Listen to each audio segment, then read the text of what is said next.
I started to think about it, you know, and plus I drank a lot of whiskey, and then afterwards, the edge off it a little, I'm yeah, guessing. I just thought, like that. Before you knew it, I was so crazily drunk, like just drunk out of my mind. And so then time passes in a weird way and everything. And my friends, they wanted to leave the bar. Right. Like, yeah, let's go, right? And I'm like, ah! I got like crazy all of a sudden, right? So I'm like, why should I leave? We're having fun here at the bar. You guys leave if you want, right? So I was like real drunk, and everybody was like cool. It was like a Western. It had a jukebox, you know, one of those. Guy gives you a whole bottle there, you know, and you go, ah. And then... That's what you do when you're drinking, ah. You a pirate all of a sudden? And then he came out, he's in a wheelchair, and he talks like this. He goes, ah. And, he was, I'll get you a couple of hot, dirty broads, you know, and then while you're having sex with them, I'll come into my wheelchair. You know? Who knows what it means? You're not going to walk into a bathroom and all of a sudden Farrah Fawcett's like, ah, you know? You're not going to... What? I love it. What I'm saying is, why would a famous... Wait, what was she doing? What was that, some sort of cervical belt sander thing, or what was that? Oh, Christ, what are you, Linda Blair? They do. That's what they do. Right? That's what ladies that I know do. But I'll tell you this about Johnny Depp. He's taken this sexiest man alive thing, and he's using it to his benefit, as all good people in show business should. The new movie he's doing, Pirates of the Caribbean 3, he'll be doing full frontal nudity. Is that true? Yeah, it's rated R! Oh my God! What the hell was that? I pick up the blue. Why is it that in some sports, like beach volleyball or snowboarding, the women are breathtakingly beautiful, and you would think they would be big, you know, like big. So you think they'd be big monsters of ladies? Why would you think that, though? Well, like softball. Well, we can't be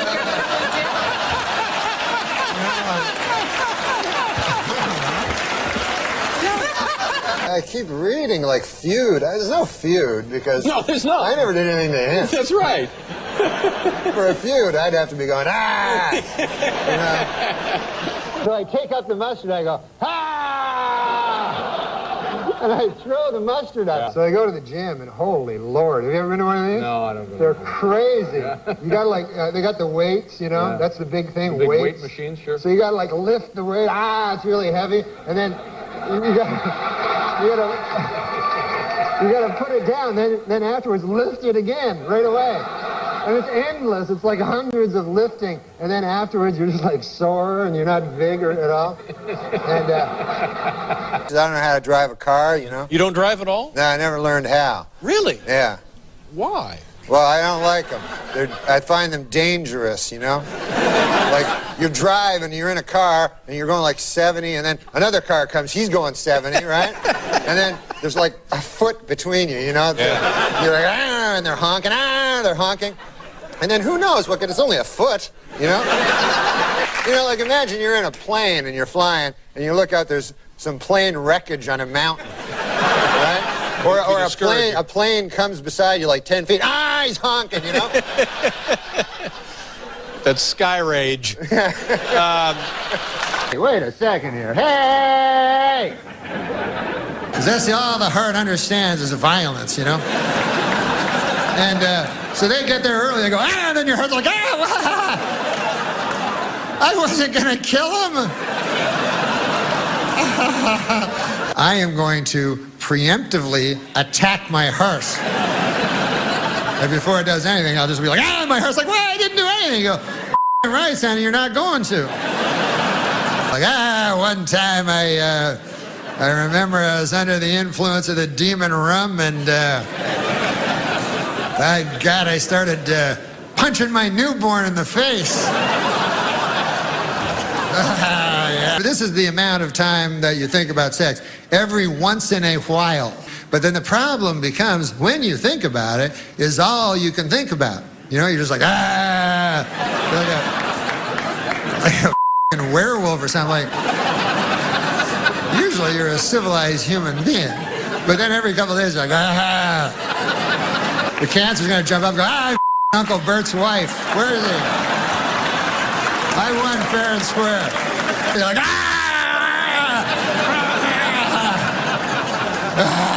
your mind's gone. Your mind is gone. That's all I know. Like, I am you. My is going, hello?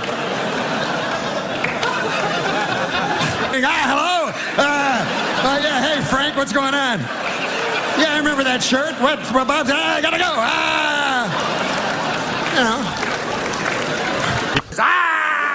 You know, because...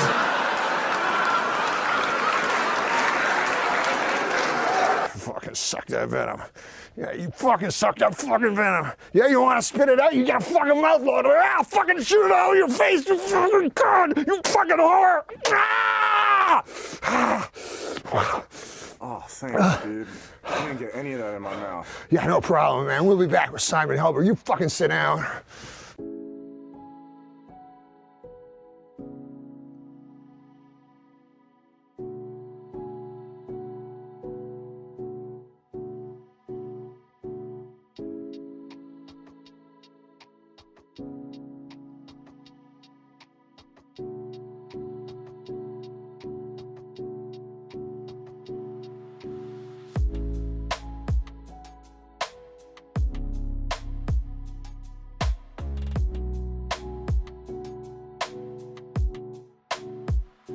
You asked for some stories about Norm MacDonald and Bob Saget, and the odd part about it is that if I had known they would die as young as they did, I would have really taken notes. I mean, I remember one time, like every time I had lunch with Norm, I would let him pay. I wouldn't put in a dime. And then one time we went out to lunch, and he waited for me to put at least $1 in. And I said, come on, why ruin the tradition? And so he put the money in again. And I remember one time doing Norm's podcast, and it was like the two of us were just going crazy and laughing, and it was like insane. And then afterwards we went to dinner, joined by Bob Saget and Jeffrey Ross. And that was like just nonstop laughing and joking. I mean, I think that dinner, if we had been secretly filmed, that would have been an award-winning comedy special. But so I still miss Norm, and I still miss Bob. And, but I'm sure they're happy to have, like, fans like you who still remember them. On the subject of SNL, and it's sweet when you took over for Norm, and Gilbert and I haven't said anything. Gilbert, I don't know, have you spoken publicly since Norm passed about him, Gil? I don't know if we haven't said anything on this show, which we would like to do now. You both knew him well, but the bartender speech when you took over, and obviously it was a very awkward period for you. Oh God! To be stepping into that role, and also a friend's job. Yes, yeah. It was like we lived in the same building too. You know how you go to your favorite bar, and your local bartender isn't there? You ask, where's Jeff? Jeff no longer works here, I'm Steve. And you're thinking, hey, who's this idiot? I like Jeff, but you still want your drink?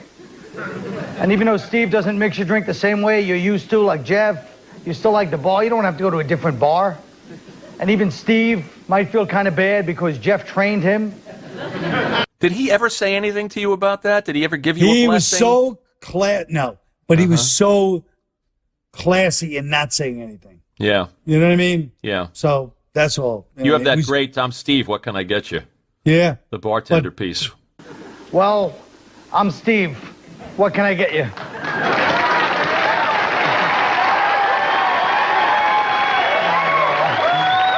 But I wish it would have stayed the way it was. But, you know, it is what it is. But yeah, Norm is, he's so funny. He was so distinctively funny. You know? Nobody liked him, really. No, he had his own thing. You know what I mean? He was just very, well, like Gilbert. I mean, they just have their own, they march to their own drummer, even in a business where everybody marches to their own drummer. They both have that, you know, idiosyncratic thing where it just be like, this is how I am, and that's it. And it's great. But, you know, you have to tune to their frequency. You know, it's not like you can just, you know. You know what's funny about that first update you did? Here's Norm being fired, as we all know, by Don Ohlmeyer, right, because of cutting too close to the bone with the OJ jokes, when in fact he was doing a public service by telling those OJ jokes. And I'm watching you do your first update. There's an OJ joke. It's like the third joke. Yeah. In the February issue of Esquire magazine, O.J. Simpson said that if I had killed Nicole, it would have been because I loved her very much. And then he said, and if I had killed Ron Goldman, it would have been because he accidentally witnessed me loving Nicole very much. Somebody should buy this guy a John Gray book, all right? You shook his hand once? OJ? Getting out of a car? Well, I was. Or he was getting out of a limo?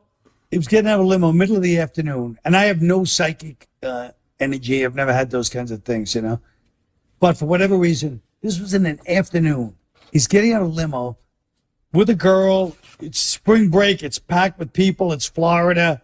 And they're like, hey, do you want to meet OJ? I go, yeah, OJ, he's greatest running back of all time. You know, great, charming movie star. I shake his hand. He shakes my hand. And he's not even looking at me. He's looking past me. And he shakes my hand. And I felt like a jolt of, like, evil. I swear to God. It's like the Dead Zone. That's what it was like. That's what it was like. And I was like, I go, that was weird, OJ. I love OJ. Well, that was weird energy, you know. Wow. So you picked up on something. I feel like I did, you know. It's, of course, in retrospect. But I remember telling people at the time, so. I was also fond of, going back to your SNL bits, Colin Quinn explains the New York Times. Yeah, that was a good one. And the St. Pat's editorial and Joe Blow. You look like you were having fun, and the best stuff is you and Norm together. That's right. That's right. There's obviously an affection that comes across on the screen. Yes, yeah. And that was the early days of it. It was great. I'm sorry we never managed to get him here. We tried, and for whatever reason, he was as elusive as you. He's more elusive. He's like, he was. I love to do it. I'd love to. And you're like, oh, good. How about next week? Yes. What day? And you're like, okay. Yeah. He's like, all right, call him and we'll set it up. Next week is perfect because I'm doing this. And you're like, hey, I'll say Norm. Years later, what happened? What? I thought I was going to come on your show. What happened? It's like, oh, Jesus, Norm. Well, like you say, march to his own drum. Yeah. Straight to the heart. I went a long time acting like I was a broken apart by you.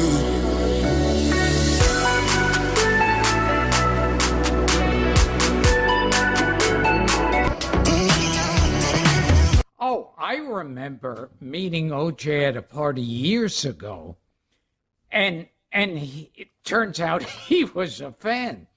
Uh-oh. And he did an imitation of me, and to this day, I wish I had like that on film. Because it would be like Charles Manson doing an imitation. Yeah. Yeah. Do you know about this girl? She's mad at you. She was on the Greg Fitzsimmons show. Did you hear anything about this? I know Greg Fitzsimmons. Yeah, Greg does a show for us, and Greg was interviewing some girl, and she was going off. I know who it is. What's the girl's name? You know, me and Norm have worked with her before. That's why he's going to laugh when I say the name. Laura Keitlinger. Hates your guts. Did you know she hates you? Oh my God. Do you want to hear the clip? Sure. All right. When Dirty Work came out, Comedy Central had a show called Canned Ham. It promoted movies, and me and Norm did it. Oh, she hosted. And she was the host. And she seemed, right? But she seemed fine. You have no problem with her. She was on SNL. Okay, listen to the comment on this, if you will. By the way, can I interrupt your old friend Norm MacDonald? Did you guys write together on He's not a friend of mine. Roseanne, right? Well, I was just using it loosely. Now, you had a Oh, boy, reaction not just a now to friend Norm at all. MacDonald. Not a friend, not a fan. You worked with him, though. At Saturday Night Live. Roseanne. No, I missed him at Roseanne. Well, I came in, and he was supposed to be the my guide through SNL, and it turned out that he is a shit stirrer. He was busy pissing in a bucket in front of people. Well, no, he loves to pit people against each other. He used to find articles where somebody said one thing, and then he'd stand in the doorway and laugh. Like he'd find an article where Janine said something about Adam, and just create all this havoc. So it's funny that you said that, because he's probably one of the few people I really don't like. Yeah. Norm is someone who really sticks out. Well, to you. because it was such a kind of a vulnerable time, being because it was the first time I'd ever done live TV and stuff, and he really, and for all of us, really kind of made it difficult. What about Norm MacDonald? You're at war with him as well. You two don't like each other. Warring with Norm? Here's what Norm said. Oh, good. I got it for you. Another one. Chris and Norm MacDonald apparently hate each other. This is according to my notes. When Norm hosted Saturday Night Live, Chris did not appear on the show. Wow. Wait, when was... In November of '97. Oh, right. Norm said of Chris, "I don't know, but to me he seems gay." He claims he's not, but I've never seen a guy who's not gay seem so gay. I don't find him funny. What can I say? Never made me laugh. What happened between... First of all, I don't believe you're gay, are you? I know someone you dated. No, I'm not gay. Yeah, you did. And he's certainly had to have laughed at you once or twice. Right. Yeah, You're exactly. a funny guy. Right. Well, that was the your Rolling characters. Stone Some of your article. characters are effeminate, so maybe people will think you're Right, gay. like Mango's, he's gay, queer as day. Right. So yeah. So is Norm a homophobe? Is that the problem? He doesn't like gay characters? I definitely think he has a problem with But give me the history of this. I love feuds. Okay, let's see. I don't know You exactly. didn't appear on the show for a reason. You just No. I don't. I just think I didn't get my sketches in. It wasn't like I'm not appeappearing in the show. And when you're on Saturday Night Live, I've heard this before. When you say you didn't get your sketches in, you have to write your own material. If you don't get it in, if it doesn't pass muster, then you're not on the show. Right. Wow, Yeah. a lot of pressure. Yeah, every week. So do you have to hire separate guys to help you write material? No. I mean they're there. There's there's people you write with normally. So right. Okay. Because I heard some people don't help other people. You know. No, some people don't. Right. But I'm not. Because I'm not exactly the easiest guy to write for, though. I'm not like.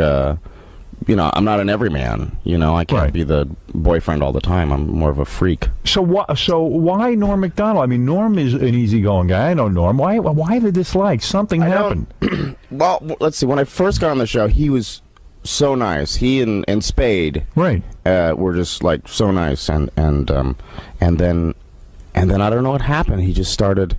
Garth Brooks was, we did a pitch meeting, and he started saying things in the pitch meeting you don't want to do, Garth Brooks was a guest. Yeah. Was a guest. I was like, I'm sure you don't want to do another fag sketch.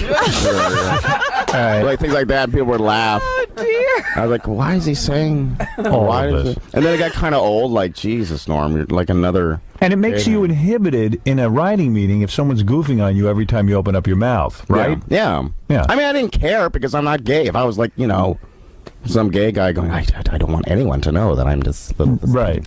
And so the gay jokes kept going and going and going. Yeah, the gay jokes kept going and going. And then you finally said, hey, I've had it with you, Norm. Well, did you ever confront him?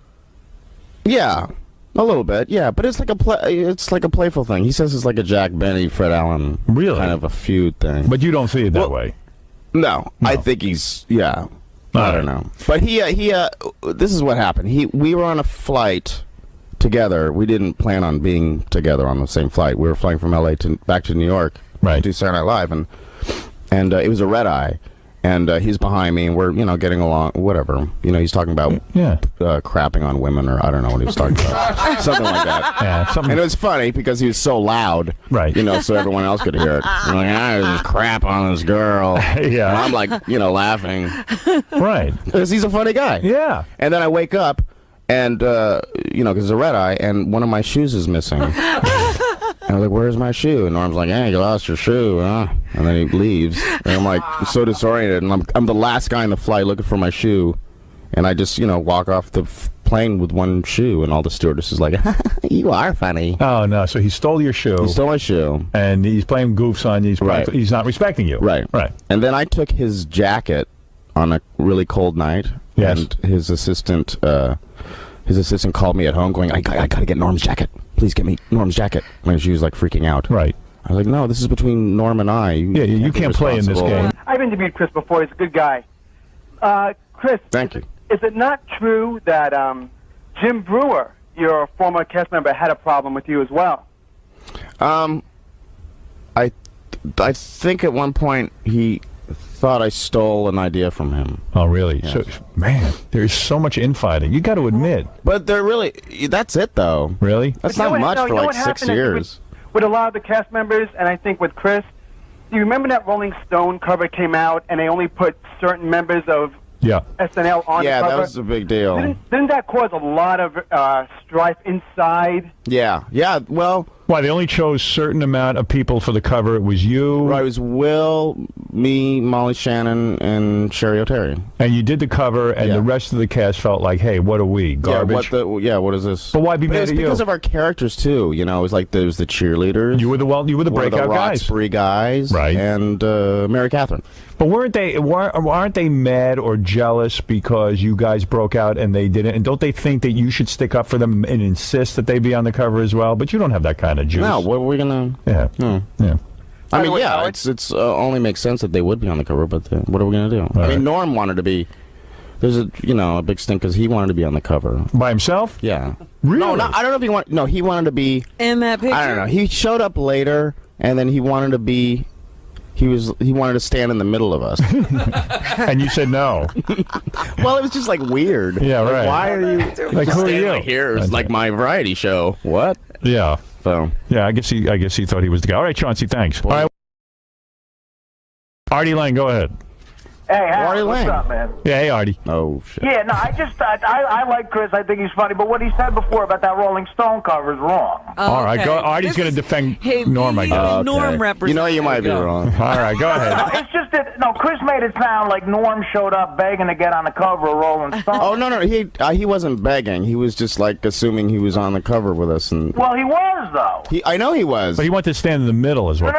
No. They were begging Norm to do it, and he thought it seemed weird. He didn't want to do it. Right, he thought it seemed weird to stand in the middle of all you guys. Oh, that's true. They definitely wanted Norm to be on the cover because at the time, I mean, he was the funniest guy on the show. Howard, you've said that a million times. I think Norm is hysterical. He is. I already said that. Yeah, and so does Chris.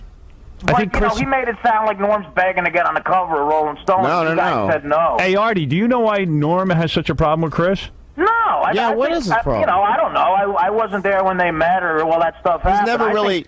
Well, you are Mrs. Norm Wait a MacDonald. minute, you weren't there during the shoot either, but you know all about that. As a matter of fact, I was, because me and Norm had already done the movie, and I had lunch with his assistant. We went over there. There you go.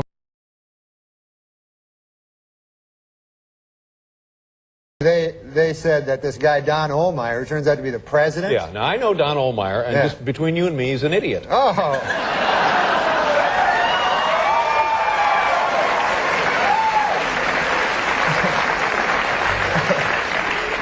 So I wouldn't take it seriously. If this guy fired you, you may still have a job. You never know. Norm is here. Norm's so much in the news every time I turn around. What? Oh, me in the news? Yes. Yeah, I know. Hotter than ever. Yeah. My gosh. Looks like they did you a big favor over there at NBC. Yeah, they hate me. Oh, but look what happened to you. Became a movie star, just like that. Yeah, that's true. But hadn't you already started filming this movie long before that whole controversy began? Yeah. So what do you make of all this? What do I make of it? Yeah, what's the point? The point of they're what? trying to make, you know. Who? So you got to explain to the people. No, they read the papers. They know. Yeah, they know that NBC has banned promotion or commercials featuring your movie on their network. Yeah, because this character, Don Ohlmeyer, he's the president of NBC, you see? Yeah. And he hates me. Yeah. But you've only met him one time, I understand. I've only met him once. So this is not a personal reason that he hates you. Yes, he hates me personally. But you like him, don't you? I think he's a fair enough fella. I met him once. He seems like a stand-up guy. I don't hate anybody. That's you right. know Don Ohlmeyer? I've met him a couple of times, sure. He seems like a nice enough fella. Yes, absolutely. And I don't, put it this way. His best friend is O.J. Simpson, right? Now, if you can like O.J. Simpson, you can like me. You know what I mean? I wonder what it is about you. Feelings going up and down, picking up up the pieces that you left behind, hitting a new type of flow, breathing in the smoke and clearing up my mind. The thoughts of you, I never knew what the hell you got me into. What do you mean? Barbara Walters never listens to me. Barbara, are you listening? Yeah.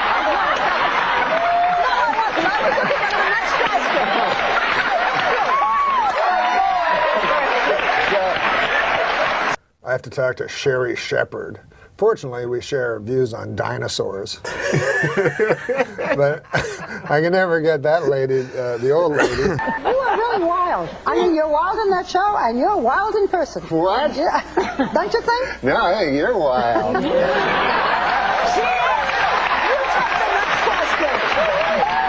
What is it like on the set of that show with you? What is it like? Well, what do you mean? What do I mean? Well, because you're so average. She thinks you're wacky. Well, I'm just saying it's hard to memorize. We're not walking around the set going, hey, you know.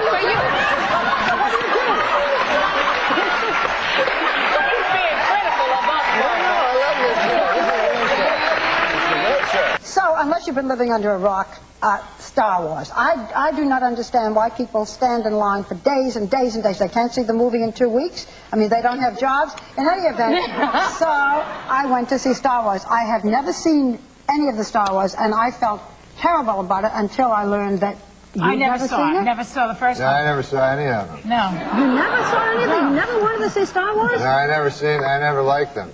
I don't like those science fiction because my dad always hated them. And you know how you try to be what your dad, you try to be, you know what I mean? And I remember when I was a kid, I watched that Twilight Zone. Remember that show? Yeah. And oh my God, my dad hated it because it was too fantastical, and he thought I should be doing the chores. And I remember one time, me and my brother were watching Star Wars. My son was. Have you ever seen Star Wars? That's Norm.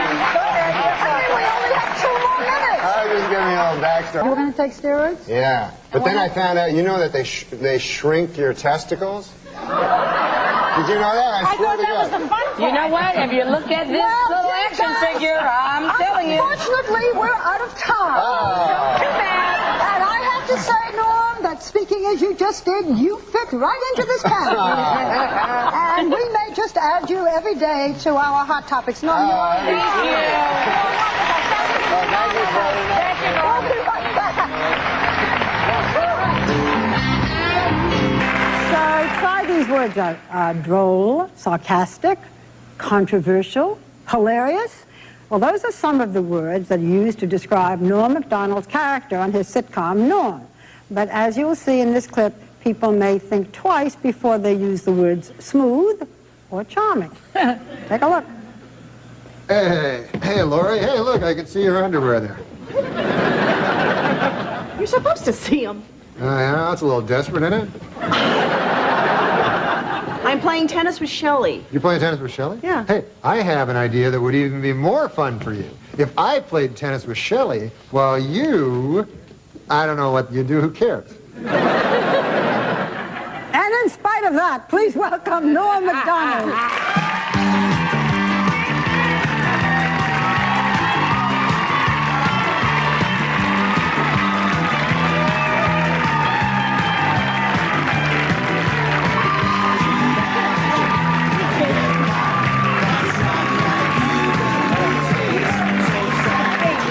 What's up, man? Okay, Norm, you're Canadian. Yes, I am. So what do you think of this whole presidential mess? Well, I hope that the Democrats don't steal the election from the winner, you know, but who knows? You like George Bush, don't you? I love George Bush, man. He's a good man, decent, you know, none of this. He's, you know, he's not a liar, a crook, murderer, or anything like that. So it'd be good to get the. See, I think we should get the homicide out of the White House and get like a fresh start, because we don't want any more murderers. I think we should just go on to the next question. Who are the murderers? Yeah. Oh, Clinton, he murdered a guy. Yeah, you know, we're not allowed to, you're not allowed to put out no accusations without That's a little darling. too far. That's the way it does work. Let's just go on to the next question. Yeah. This is not my week. What can I tell you? Oh, it's not mine either, and I'm being very nice, okay? Be a good boy. Now, Norm. Do you never hear that? No. Listen, Norm, we don't need I to don't want talk to get about into this, that. and I don't want to hear it, and this is not the place to make those accusations, and you're supposed to be funny. Let's get on Right, with it. exactly. So get with it. There you go. This is a live show. Not for nothing, Norm, but you have been properly chastised by Barbara. So I'm now going to ask the next question. I thought it was a matter of record. Shut up. Shut up. Look, Okay. let me do this, okay? I'll tell you what's a matter of record. You will not be invited back if you don't shut up. All right, now. Let's talk football. All right, manslaughter. Let's talk football. They said that this guy, Don Ohlmeyer, turns out to be the president. Yeah, now I know Don Ohlmeyer, and just between you and me, he's an idiot. Oh.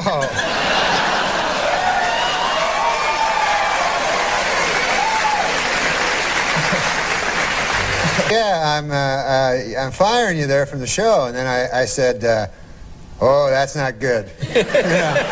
And then I said, why is that now? And he goes, oh, you're not funny. Yeah. And then I said, holy Lord, that's even worse news, you know? He goes, no, I don't got nothing to fall back on. He's a good man. Well, he just fired you. What do you mean he's a good... What is wrong with you? There's too much cock talk. This guy has fevered nightmares all night. Dreams, I mean, like sweaty, fevered dreams from the cock talk that's been all over his head. Why bury me twice? He's killing me. No, he's a good man. That erased it. All right. No, he's a good man. Who cares? After all that, that's the whiteout he puts on. Yeah, I know, it's awful. After he talks about you doing chin-ups on cock for 18 minutes. He says, no, he's a good guy. I'll put it in sports terms why you got fired. You were fucking with OJ too much. That's exactly why you were fired, man. Well, I don't know. That's his buddy. Yeah, it's his buddy. Yeah, well, that's why you got canned. OJ's a good guy. I mean, he's not...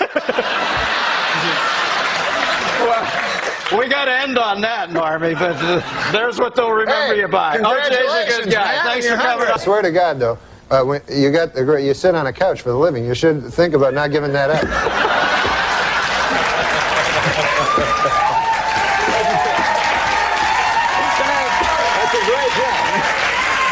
That's a great job. You sit on a couch, and you sit on a chair. It got to be too much, though. I'm looking to lay down. Gotta tone it down a bit. No, but you're a great man, and I'm gonna miss you on the show, man. You're a great man, isn't he? Because I was in the movie The People Against Larry Flint. Versus Larry. You were in the movie. The People versus. There was a famous movie, and you're in it. I was in it. I was one of the people that was versusing him. Okay. So I said to him, he said to me, hey, no, he's a good guy. He's a good guy. When Larry Flint says, I'll take care of you, I assume that means I'll be having sex with an odd-looking lady, and then he'll come in whacking off on his wheelchair. Well, but he's a wonderful guy. I think you know where this guy started? He used to work under the Queensboro George Washington. Bridge. I named the wrong bridge. No, Queensboro Bridge, and he'd jerk off punks for $15 a man. That's when I first met him. But he's a good guy. I met Dr. Phil. Guy's not even a psychiatrist. No, he's just a big buffoon. Yeah, he was. They put him. I had a TV show, and they put him. I didn't know who he was, and then he played a psychiatrist. He played himself as a psychiatrist. So I said, "Oh yeah, how long have you been a psychiatrist?" He goes, "I'm not a psychiatrist." Wow. I go, "You're not?" He goes, "No." He goes, "I met Oprah. I'm a jury consultant. You know, people that select juries. Okay. Because Oprah was going against had a lawsuit against a bunch of cattle or something. Right. And so he was picking the jury, and he just he said some old-timey That's a hard jury to pick. Cattle? Because if you have any ties with any cows or any right, in Texas. I'm just because you have to be completely. That's true. But he must have been good at his job. Yeah, he was great at that job, and then he fooled America, you know. Yeah. No, he's a good guy, I guess, but did she make him a doctor? he was a doc. Well, yeah, that was just kind of his nickname, Doc. That was his nickname, like Doc Ellis. Right. But anyways, Joyce Brothers. Yeah. Well, I don't want to speak ill of the dead, but what a fucking whore. Jesus. No, she was a nice lady. Adam was going, okay, you stand over with basketball scene. You stand over here. You stand over. There, you get over here, Timmy. You come around. You take the ball from Rock. You give it to. Well, somebody yell shoot! Somebody yell action!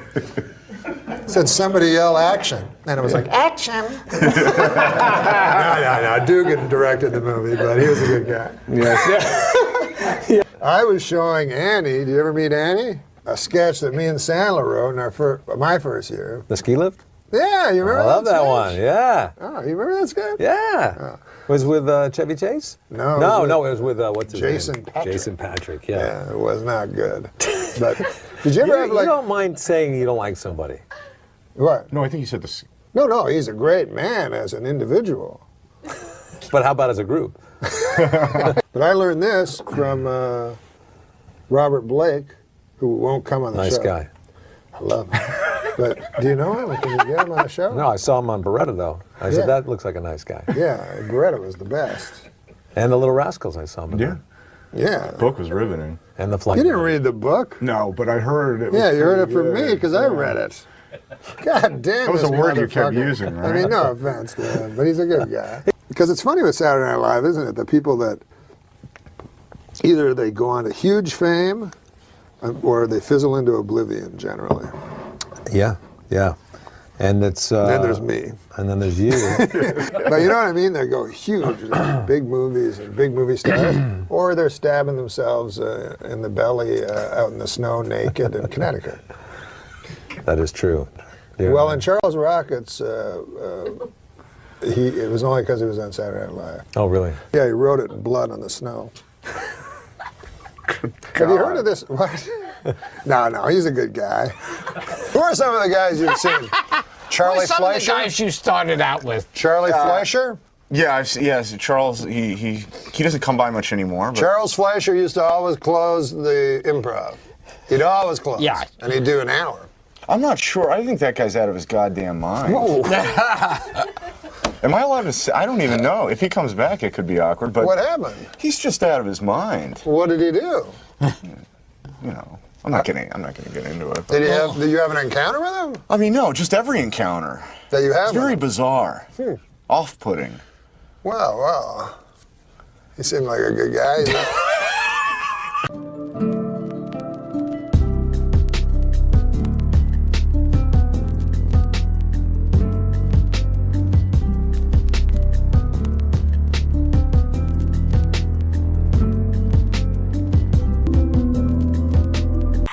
I had a black guy open for me, and I got him into the hotel. Nice guy, Vince Champ. His name was Vince Champ. No. I don't know whatever happened to that fella. But a nice man. Arrested for rape. He knows, and he's not making fun of rape. Two businessmen bought the Milwaukee Bucks for $550 million. They are very excited with their purchase, as this is the only legal way to own black people. Now that is here, and I read that. Well, you're not there. You know how businessmen are racist? They are. Yeah, so it's them being racist. They are. You. The two businessmen that bought the Milwaukee Bucks for $550 million are racist, according to this. They're fine, man. Hey, how about this? The Dalai Lama said that killing in the name of religion is unthinkable. Hey, thanks, Dalai Lama. I'm sure everybody will fucking listen to you. No one listens to the Dalai Lama. No one. He doesn't have a wide like the head of another church is going to listen to the Dalai Lama. Oh, whatever. Everybody's good. What's your favorite curse word? Edit it or whatever. Yeah. What favorite curse word? Mother. Yeah. Because there's a lot going on in that word. There's a lot going on. I haven't heard sucker in a long time. Oh, that's a good one. I like that one. It's got a lot of oomph to it. Trying to bring that one back. Yeah. Well, it's confusing now. Right. Yeah. Exactly. That's true. Yeah. Because you don't know what exactly. Right. But motherfucker is like, the first guy that thought of that. But I guess scientists, not scientists, I'm such an idiot. Curse word scientist. Psychiatrists say you want to your mother. And, you know, Yeah, yeah. You know when you hear these things, you go, Yeah, yeah, it's just Why unpleasant. is it that grosses me out? If that's true, Yeah. why is it that me and all my friends are completely grossed out if we want to our mothers? Plus, why are we not our mothers? Like, you know what I mean? Exactly. Oh my God. Next one. Well, those are the motherfuckers that fucking introduced crack into my neighborhood last month. You have a crack problem? Well, now I do, because those fuckers introduced crack into the neighborhood. You didn't read the book? No, but I heard it. Yeah, you heard it from me, because I read it. God damn, that was this a word you kept motherfucker. using, right? I mean, no offense to him, but he's a good guy. He's a good guy. I fucking people, you gotta listen to Lenny Bruce. So I get an album, I can't sit through the motherfucker. I don't know what the fuck he's talking about. Garfield the cat. The motherfucker doesn't think I know every fucking episode of Garfield. Okay, talking earlier to you in the hall, and I said, I remember the first time you fucked up. He begins his little press conference by apologizing for Get Smart. And I said, I like this motherfucker. She didn't know who he was. You fucked it up. God damn it, God. motherfucker. See, you don't even have your own stories. You take other people's stories and fuck them up. I'm fucking with you, buddy. I got you, you motherfucker. No, I think you'd be very awesome at that. And because I miss that one-on-one that Bob Costas, you know. Yeah, me too. And you don't see it anymore. And Charlie Rose is not really that. Oh, well, he's he's interviewing some guy you don't know. Right. I don't want to see the fucking guy, some Belgian motherfucker that wrote a book. I'm scared of letting go. I'm scared of letting go. I'm scared of letting go. I'm scared of letting go of everything in the past. I'm scared of letting. Son of a bitch, motherfucker! Huh? You sleep with my fucking wife? You're my best fucking friend, Adam. God damn you, motherfucker! O.J. Simpson's new fitness video was released this week, and hitting the shelves next week, Simpson's newest video, Dorf on Stocking.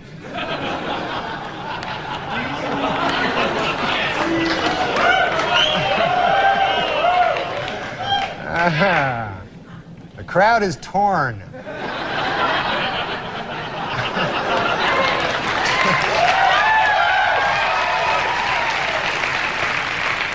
Liza Minnelli has gotten word she'll have to have a hip replacement operation.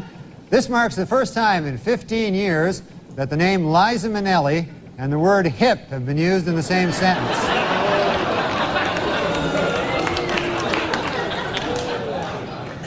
Well, let's get to O.J. O.J. Simpson's lawyers say they don't want the families of Nicole Brown and Ronald Goldman in the courtroom during the trial. They're afraid the presence of the family members will just remind O.J. of how much more killing he still has to do.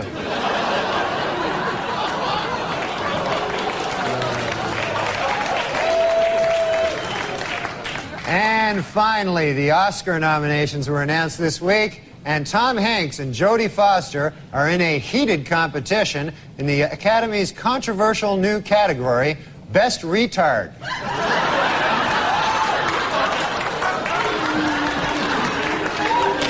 To illustrate the point that their client is running out of money to defend himself, O.J. Simpson's lawyer said this week that if he had to do it over again, after killing his victims, O.J. would now rob them as well. That one you find troubling? New medical research shows that men and women have different food cravings. Men preferring meat and women preferring sweets. Scientists trace this back to caveman days, when men had to go out and hunt for food while women sat on their fat asses eating chocolates.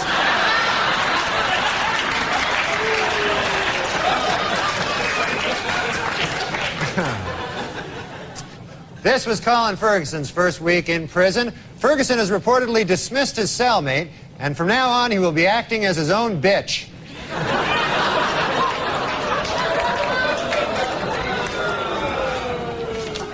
And finally, due to a change in policy, Amtrak employees will no longer be able to kick homeless people out of Penn Station based on the way they look.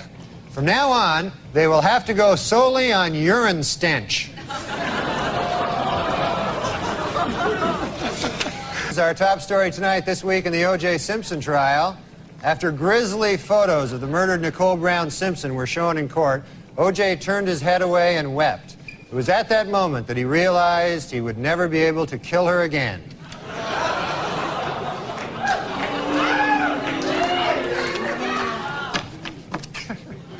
Actor Charlie Sheen is reportedly engaged to model Donna Peel. Friends of Sheen say they knew Sheen was serious when he took Donna home to meet the hookers.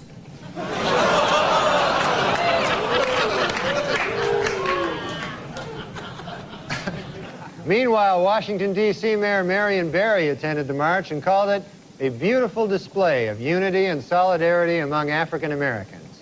His only complaint, the complete absence of crack.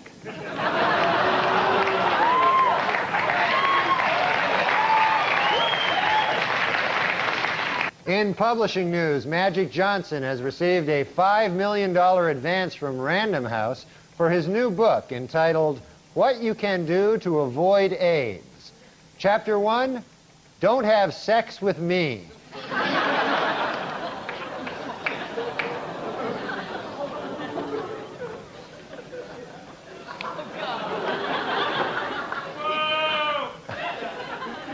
Officials at the Philadelphia Zoo report they have actually been able to preserve sperm from an endangered one-horned rhinoceros. The sperm will remain frozen at the zoo until Michael Jackson comes by with a check and picks it up.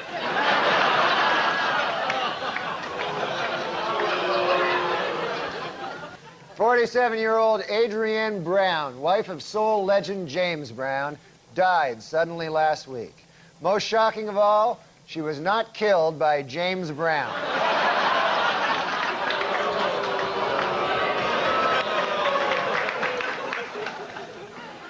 Finally, some good news. According to her doctor, legendary actress Katharine Hepburn is recovering nicely from her recent illness, and they have even upgraded her condition to decrepit. So that's a nice... That's nice. Well, you don't like her? You don't like Katharine Hepburn, for God's sake? As Baltimore and Cleveland met this week in divisional playoff action, the big story in baseball continues to be Orioles second baseman Roberto Alomar. Under a dark cloud. Yes, none of us like him. Well, according to a new Entertainment Weekly poll, 72% of their readers say they would not be offended if a TV show lead character were gay. Though that figure shrinks to 1% when these same readers are reminded that being gay can involve anal sex.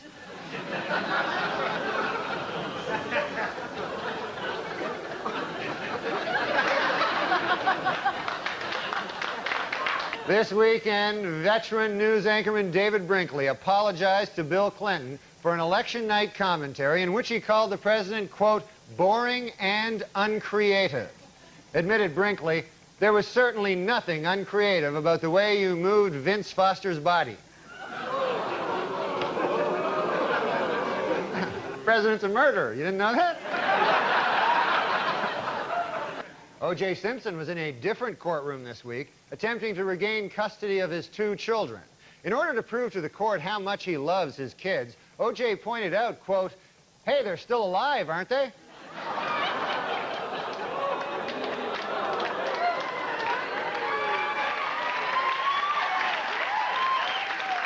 According to O.J. Simpson's niece, Terry Baker, when O.J.'s mother, Eunice Simpson, first heard about the slaying of Nicole Brown, she exclaimed, he did it.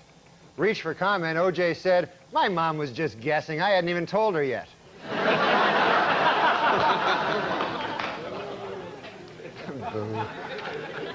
In South Dakota, inmates at the state penitentiary say that a new policy which allows officials to read their mail is an example of the routine violations of individual rights in prison. A better example would be the daily anal rapes, but I guess they want to start off small and then work up to the daily anal rapes. You know, they'll start off with the reading their mail, you know. Yesterday, the House Budget Committee approved an outline of the deal between President Clinton and congressional leaders to balance the budget. But both sides caution it is not set in stone. In order to become official, of course, it must still be approved by this Chinese guy here.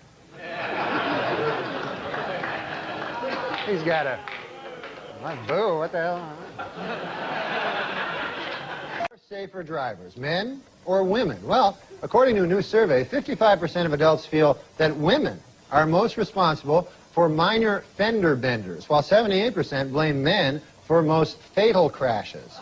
Please note that the percentages in these pie graphs do not add up to 100% because the math was done by a woman.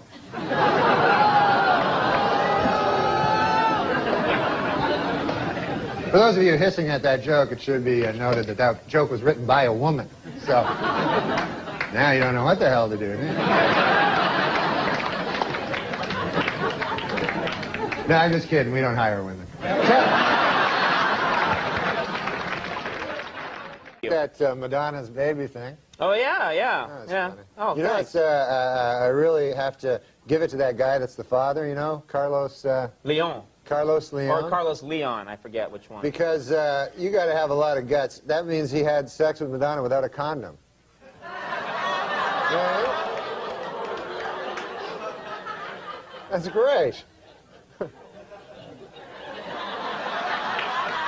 Michael Jackson. He said, I heard a quote where he said, he said, I don't care if my child is a boy or a girl, as long as it's a boy. He's going to name it. He said he doesn't know what he's going to name it. He said he thinks if it's a girl, he's going to name it Sharon. Really? Yeah. And if it's a boy, he's going to have sex with it.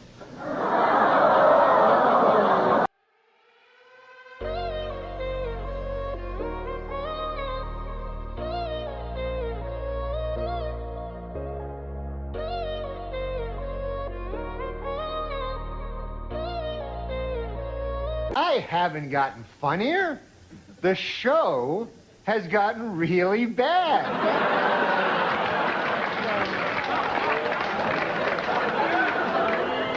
So, yeah, I'm funny compared to, you know, well, you'll see later.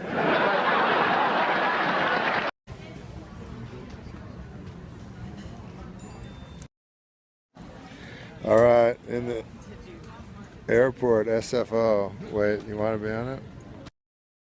You're on it right now. It's very dark, though. You got a lot of hearts, though. I got a lot of hearts. Yeah. But usually there's comments. No one's commenting. Oh, wait, I hid chat. That's why. Oh, maybe I just hid chat now. Chat hidden. Oh, I don't want that. Oh, yeah, now people are watching. So this is a live video. Yeah, they go, Does is it, that like, your girl? No. Does it cut off at any point? Hi from Scotland. No, it keeps going. Goes, how you doing, mystery chick? Because she's flexible. Oh, this is awkward. Are you feeling at the airport? Who is this lovely gal? What's your name? Hannah. This is a Hannah. She's gorgeous. She's not too smart, is she? Well, that's not nice. That's not a very nice thing to say. Says, hi, Hannah. I can't, it goes so fast. Marry me, Hannah, says Scoper. Oh, weird. Hey, Hannah, says Capscat. Hi, Hannah. It's not Hannah, it's Hannah. Are you hitting on her, says Sam Athen? No. It's not nice to say. Where's Hannah from? Fresno? Zero gravity chair? I don't know. Is that what this is called? Future chair? Yeah, we call it a future chair. We call it the future chair. Hannah, get away from that creep, says Dim Twit. That's not nice to say. Dom doesn't just take her to the first class. Yeah. Oh, I'm sorry, there's people sitting in these two chairs. Sorry, man. Hope they come back soon, because... I know. Otherwise you're going to be the asshole that never let anyone sit down. And then I you know. just get up and leave. Everyone hates me in the airport. Oh, it says, Hannah's in the future chair. Is there any future with Hannah? That's funny. Is she a comedian? No, we just met her. Is that a guitar? Yes. That's Josh's guitar. That's a nice table. Okay, now you're just getting idiotic. What does Hannah think of Trump's tax plan? Says M. Trump. Wow, that's actually a real question. Big question. Hannah Solo, says Cogs. Hannah looks like a gymnast, says Scout. Tell her to let her hair down, says Nidiker. We're not like monkeys. Just do whatever you say.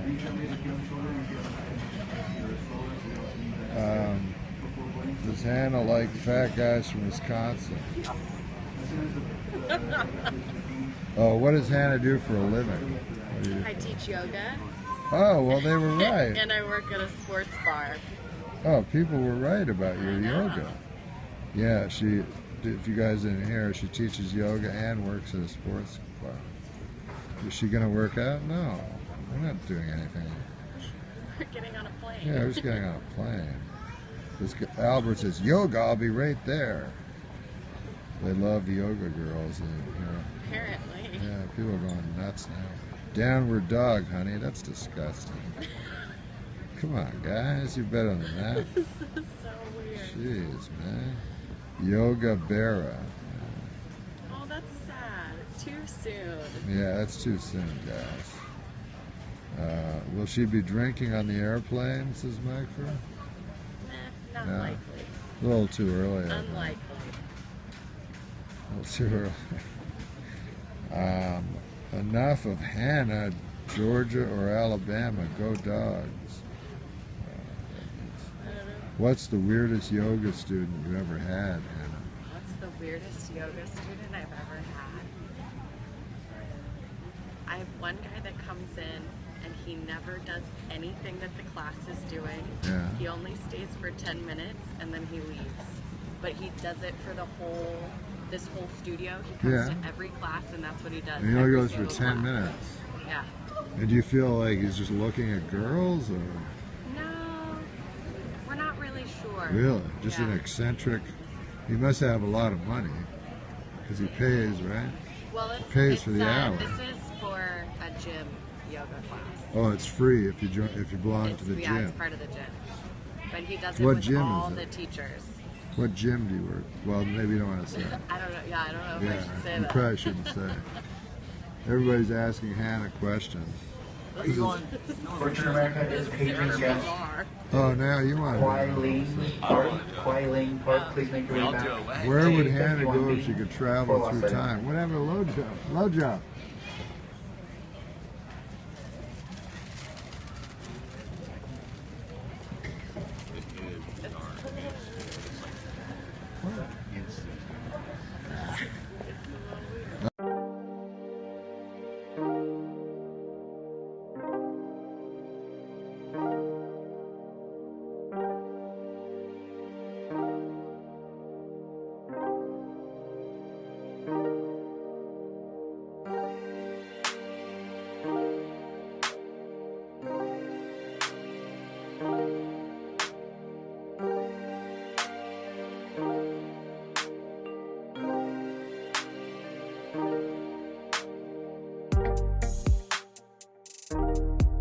I've hit every comic at the same. And then if you laughed in your act. I can't believe Norm MacDonald here, Baggage Claim the Talk Show.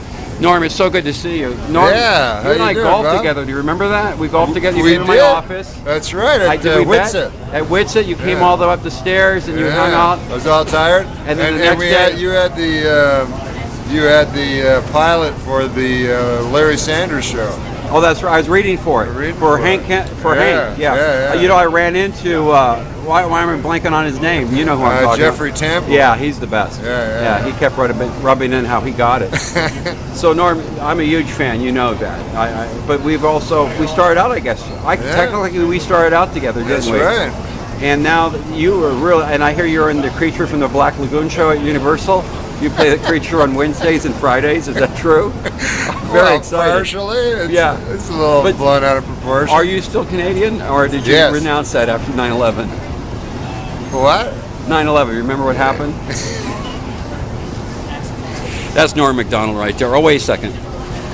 Yeah, no bags yet. I guess I have to talk to him more. So Norm, what you got coming up? You want to promote? You got any gigs out there?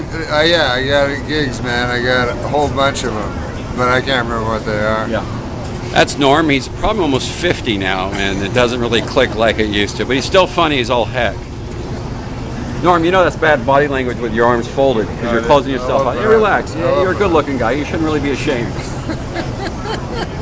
You know, I saw a bag over there with flowers all over it. Maybe that's your carousel. There were flowers on it, let's be honest. So who you were talking to? That was another comic, was it? Oh, wait.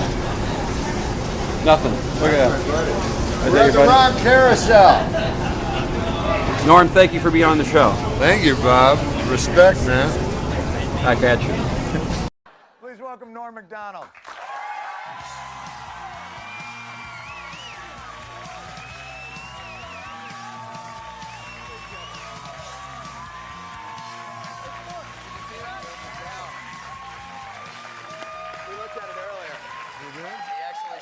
It's not even a bald spot. Oh my God.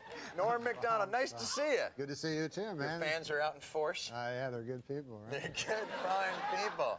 How you doing with the new season? Are they driving you nuts? Or they changed the name? Yeah, they changed the name from the Norm Show to Norm. Yeah, that testing and research and everything. Yeah. It's like For the Love of the Game. You know that movie? They changed that. What'd they change that to? To For Love of Game or something. And that was it? And they thought that was going to work? Yeah, they decided to take. They thought "thes" like slowed things down. Yeah. Well, the remote controls and people have to flip around. You know how it goes. Are you enjoying the high life now, being the big network star and zooming around, getting the free beers at places, that sort of thing? Hey, they give you free beers? No. Don't they? They don't give you the free beers? They gave you. I actually went to this bar where they give you those. You ever have them shooters? Sure. Yeah. The little, they're almost, they look like little beers. Yeah, no. They're little tiny drinks like that, and they have sex names, like dirty sex names. Do you know what I'm saying? Oh, right. Like sex on the beach, or, you know, or blow thing. Yeah. They give you those free? Yeah, I don't know. That was an old bit I used to do in my stand-up, and I was going to do it, and then I just abandoned it. You bailed out? You're like, we don't want to get into the beer thing. We're not going to go that direction. You know, our show's up in Canada now. We're up in your, do you think they could use a little bit of our humor? Yeah, we just got into what is it called? Saskatchewan? What is it? Oh, yeah. Yeah. Congratulations. Well, you don't care. You fled that country. No, you don't even care like anymore. If you're already on in the United States, that's the only thing that counts. No. This has always been to get to Canada for us. Yeah, always. We've never... Everybody's on in America. Yeah. But only Wayne and Schuster dominate Canada. We're gonna... How do you know that?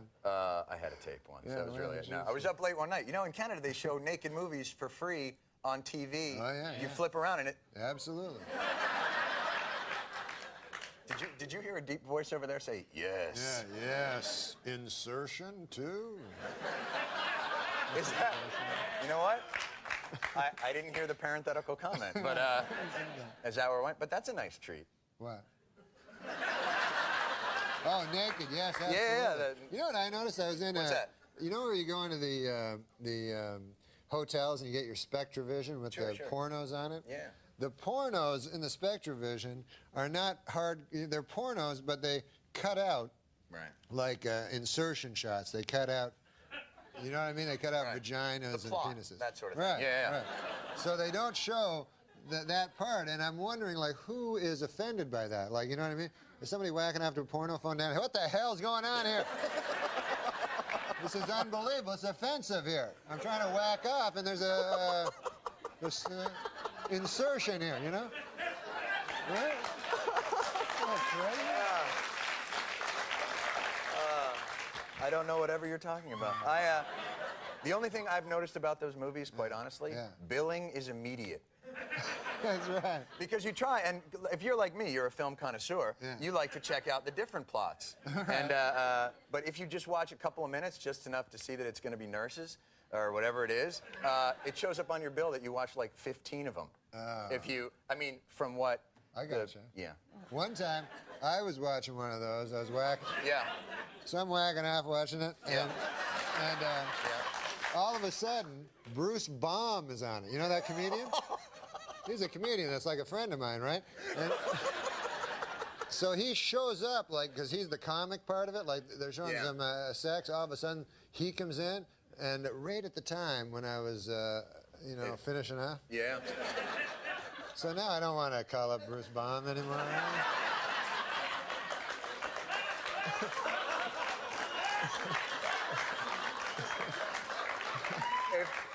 When this airs, we're going to make sure we get a picture of Bruce Baum, the Flash, He's a great man. He's a funny man. He's a great man, but you need to see the visual to understand Norm's pain. Thank you very much for coming by. As always, the funniest man I know. Yeah, this is Norm the greatest. MacDonald. Norm airs on Wednesday nights on ABC. Norm MacDonald. Welcome back to the program. My guest tonight, a very funny comedian and actor, is on Saturday Night Live for many years. His new show is Fox's A Minute with Stan Hooper. Please welcome Norm MacDonald. Norm!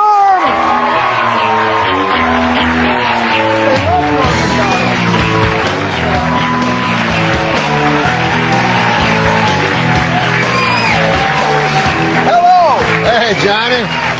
That clip didn't seem that entertaining. That's not the whole show, is it? That's the best part. You picked that out especially for I us? miss you, Johnny. I miss you. TV is better in my mind. Congratulations. Stop it. On TV your is better. Academy Award. Don't even talk about it. Just wait. Hey, you won an Emmy. Wait till the voices come out. We're going to be top notch. By the way, you are the first guest to sit in our new couch. Talk to me about This is some couch, I'll tell you that, man. What do you think? I'd it.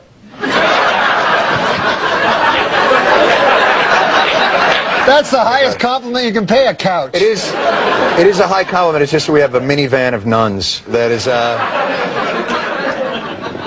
Have you ever felt a couch that you felt that way before this couch? No, this is the first one, man. I'm a normal fella, you know. Uh-huh. Do you think it's the ultra suede?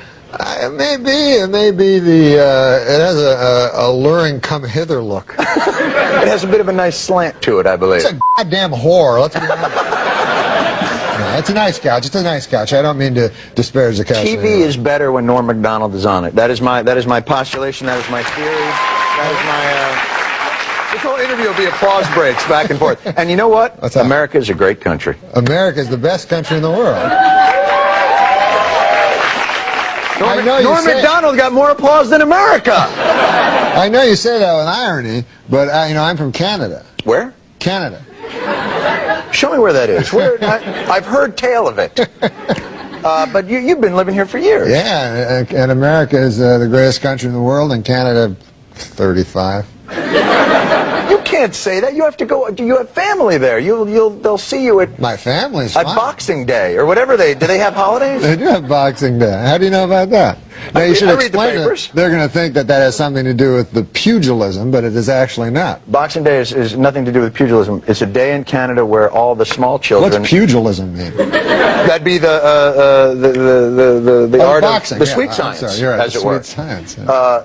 Boxing Day in Canada is all the children are put in boxes and set out on Lake Huron. Yes, that's right. And whoever doesn't sink is not a witch. Is not a witch, and is the next prime minister. I think. I think that's right.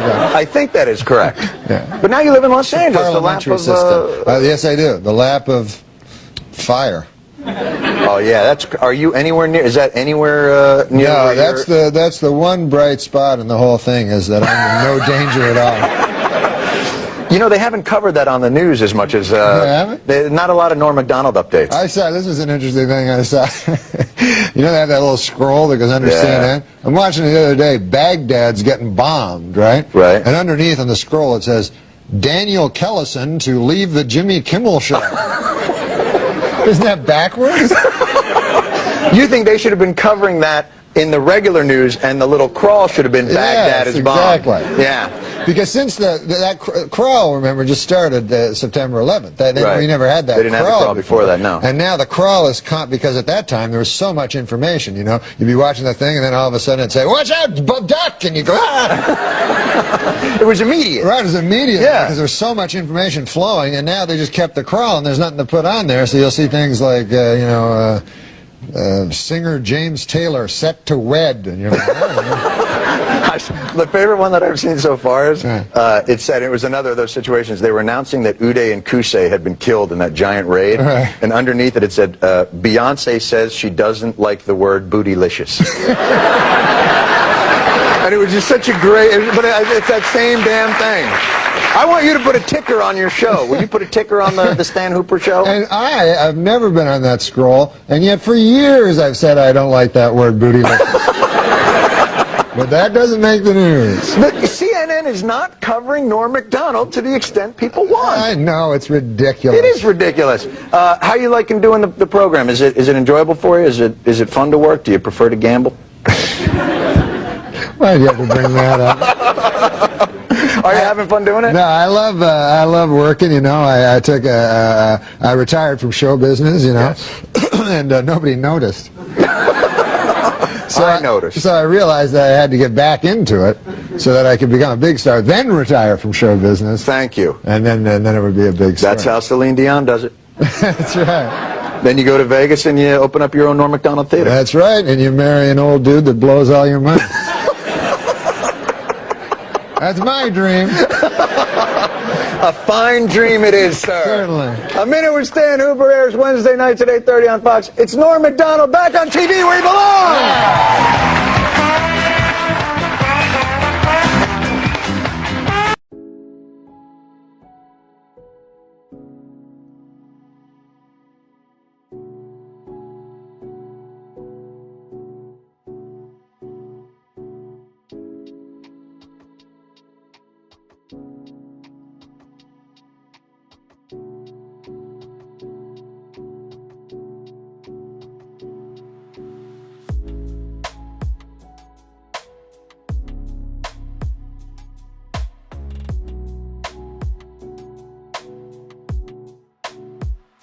My guest tonight, one of my very favorite comedians, his new sketch comedy CD is called Norm MacDonald Ridiculous. Please welcome back to the program, Norm MacDonald. Norm! Oh,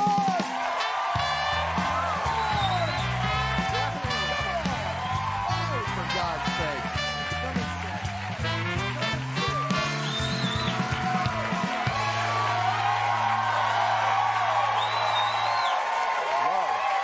You feel the love? What a crowd, what a crowd. What? That's love. Yeah, Pure. That's right. I wasn't saying it with any irony. No, I think it's a good crowd. Pure Norm MacDonald love. The CD is ridiculous, and this is a long-rumored project. Yeah, it took me a long time to do it because it takes me a long time to do anything. I wanted to do a thing because when I was a kid, I listened to Cheech and Chong all the time. And so I wanted to do an album. It's very explicit. It's not for kids, but it is for the kids. So it's like tobacco guys, you know what I mean? They got to aim for the kids. That's exactly right. I always felt sorry for those guys because it's like, who the hell are they going to get a 50-year-old guy to start smoking? They got me at 15. Me too. I was 13. I thought, if a camel can do it, who am I not to do it? Remember that Joe Camel? I always laugh because they were said, like, subliminally, it looks like a penis. You know what I mean? And when I looked at it, I couldn't even find a camel. It looks, you know what I mean? Subliminally, it was a camel. So did you think for a long time, why is that penis smoking? No, because I've seen smoking penises.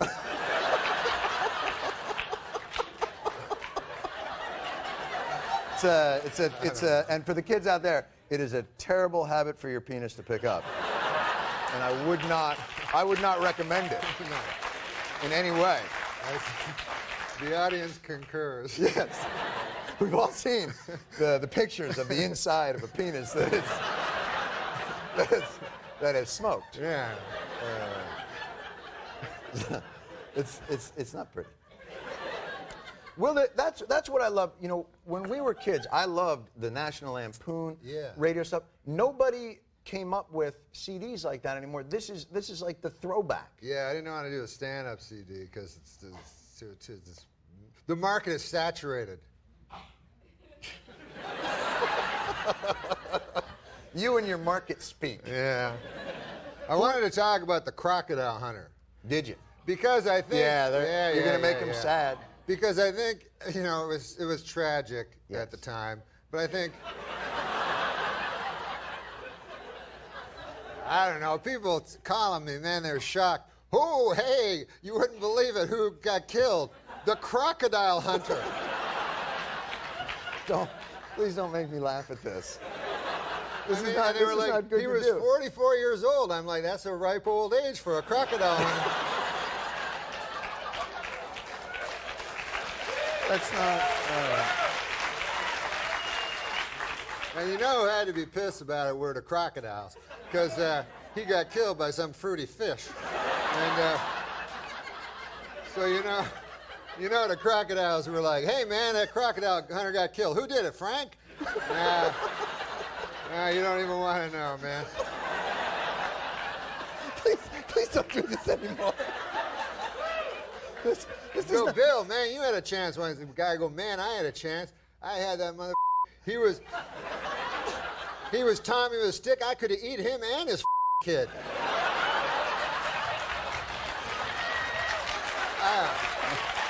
I don't feel good about this. You remember I ever tell you that story, Bill? Yeah, only 1,000 times. That's for the kids. All right, Norm MacDonald, we're putting you in a new feature. There's a new feature on the program. Just unveiled it yesterday. You ready for it? Sure. It's a new thing called The Daily Show Seat of Heat. Roll the thing. You ready for it? You ready?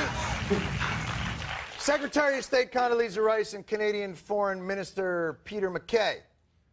They met yesterday. Here's some of their repartee. I slept so well, you know, the air is so great. Terrific air to sleep in. She loves the cool Atlantic breezes here in Atlantic Canada. She left her window open last night. All right, here's my question to you, Norm MacDonald. Are they f***ing?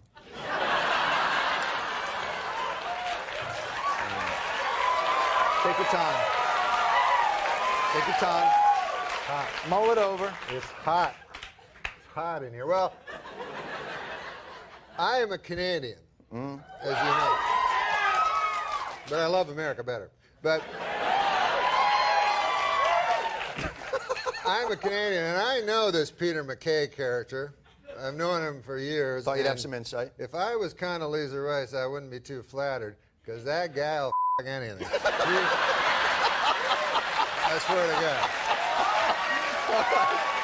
Norm MacDonald is off the hot seat. Wait, You're off. wait, I want to say one thing. One more thing. One thing about, because this was a rumor, and I don't know if it's There's a rumor they were together. No, this was a rumor that long went around Canada about Peter MacKay years ago. Let's hear it. I don't know if it's true, it might be an urban myth, but they say one time on a dare, he f***ed a crocodile. All right, that's it. Norm MacDonald, ridiculous. It's in the stores now.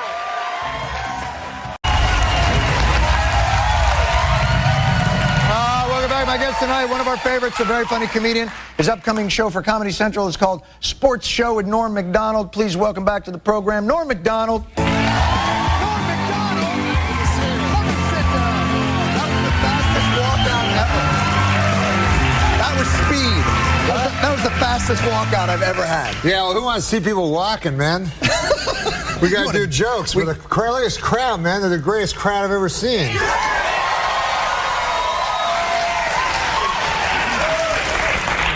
How do you do that? Because No, I do have to widen my circle of crowds. But how you doing, pal? I'm doing good. I miss you. I was telling you this backstage. One of the few comics when I don't hear your comedic voice for all, I miss it. It's so funny and so. I'm so glad to see you coming back to TV. Hey, listen, man. I like all your politics. Thank you, Norm. I appreciate that. Now, you're Canadian. Your government has collapsed. It's completely collapsed. It has? It's completely collapsed. Well, the good thing is it doesn't matter at all. This is why, because you're such a political guy, and I realized when I came here, because I was never political, and it's because you're from America and I'm from Canada, and in America you have a duty to be political.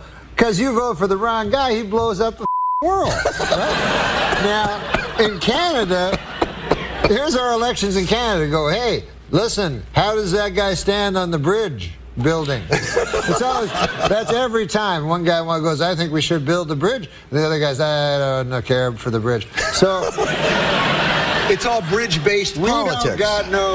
They never gave us no red phone. You're president. I thought you were political. No, I didn't realize we had a red phone. You don't realize but here's the part the of America. President has a red phone? But here's what it's come to be for in America. And you're the most trusted man in America? No, I'm not trusted. It seems like now, no matter who we vote for, no matter which guy we get, we still blow it out of the world. So, at a certain point, maybe we just like blowing stuff up. Americans?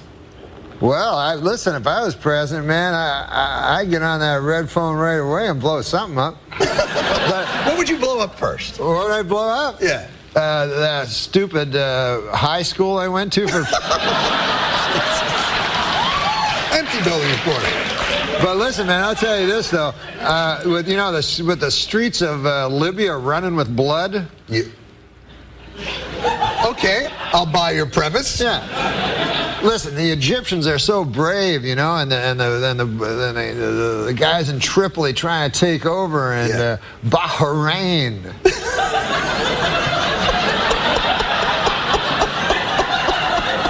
Here's what I'm trying to get at. I'm from Canada. We got a queen. She lives in England, right? We're so we can't get. Seriously, I could get a bunch of buddies of mine. I swear to God, I could get 2 or 3 dozen buddies of mine. We could go over to Buckingham Palace takeover. I would totally do that with you. It's an old bag in a castle.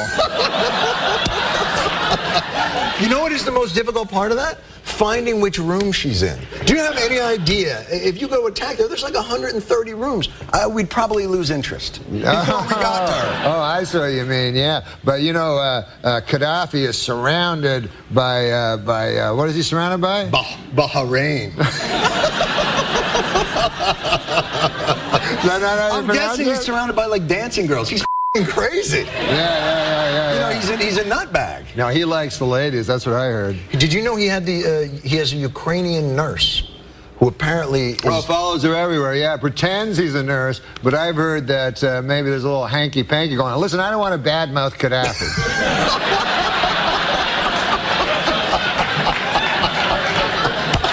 I want to talk about Watson the computer.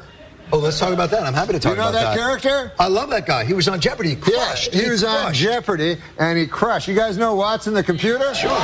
Terrific. Yeah. So, I watched it. It was cool. And the funny thing was, like, they were like, I wonder if, who's going to win? Watson the computer? Or that guy that works down at the hat store?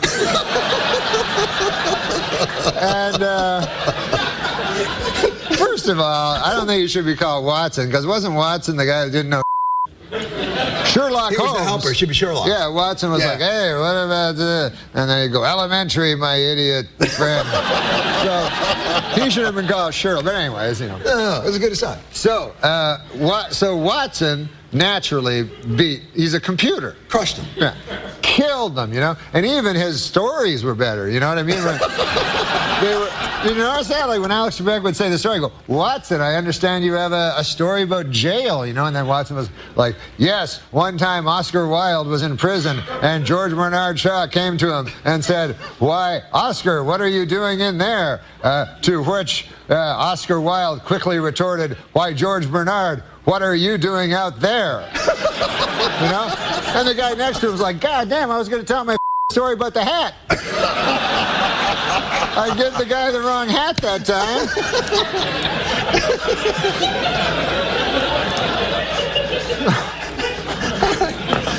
When does this show come on? When does the show come on the air?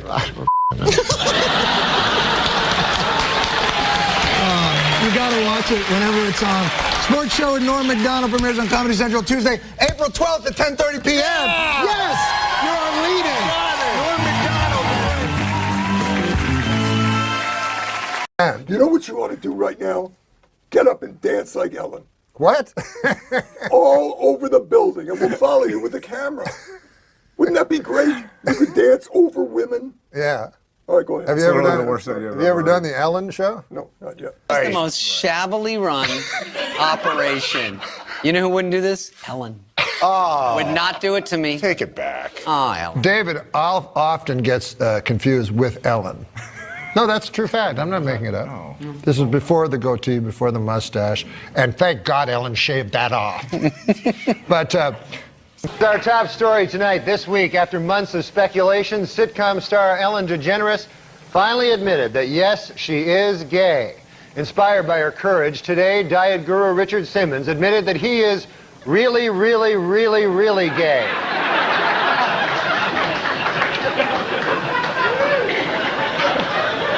And in entertainment news, Ellen DeGeneres and lover Anne Hesh have announced that they want to have a baby. However, their plan has hit a snag. They are both women. It is not possible to have a child. On Tom Snyder this week, actor Tony Danza said he thought the recent open display of affection by lesbian couple Ellen DeGeneres and Anne Hesh in front of President Clinton was extremely disrespectful. On hearing the comment, President Clinton responded, "Someone should tell Tony Danza to shut the hell up."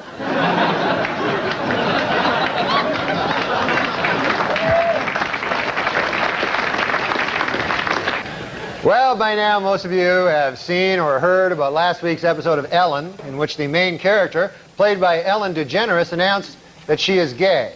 Here to comment on Ellen, our very own Will Ferrell. Hi, Will. Thank you. Like everyone in the country, I saw the historic episode of Ellen, and of course, I loved it. I don't know what it is, but when a first-class comedian spoofs gay people, it always makes me laugh. Hey, let's face it, gays are funny. I loved Billy Crystal on Soap, and that Harvey Fierstein impression of a homosexual couldn't be more dead on. Heck, even I do a funny gay guy around the office. You know, Judy Garland, fresh cut flowers, interior decorating. It's all in good fun. Why not? I'm no homophobe. So, Ellen DeGeneres, I salute you. There's no controversy here. She's just a damn good comedian who's able to get good laughs pretending she's a lesbian. And if that's wrong, then that's my kind of wrong. Well, Will, now, she's not exactly pretending. How's that? I mean, she wasn't on the cover of Time magazine for pretending she was gay. She really is gay. Ellen DeGeneres is gay, the real Ellen DeGeneres. Yes, she's a lesbian. Oh, my God. I'm going to be sick. Oh, God!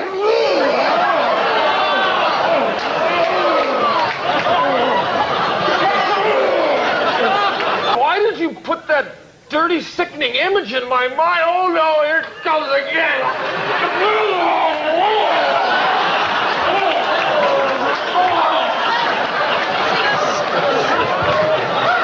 She's just a lesbian.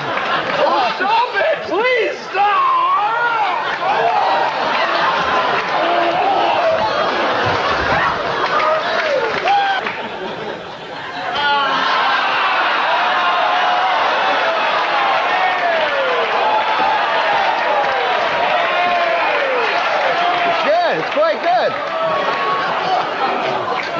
Normally I don't like Will Ferrell vomit, but this is actually really good.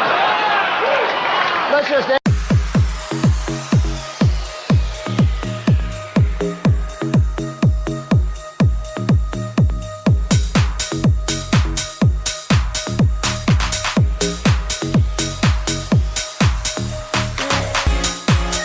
And then there's gay ladies too, lesbians, you know, that I think like for mainstream America, they're easier to accept, you know, because, you know, there's no like anal tearing and stuff. So basically, I don't know what they do.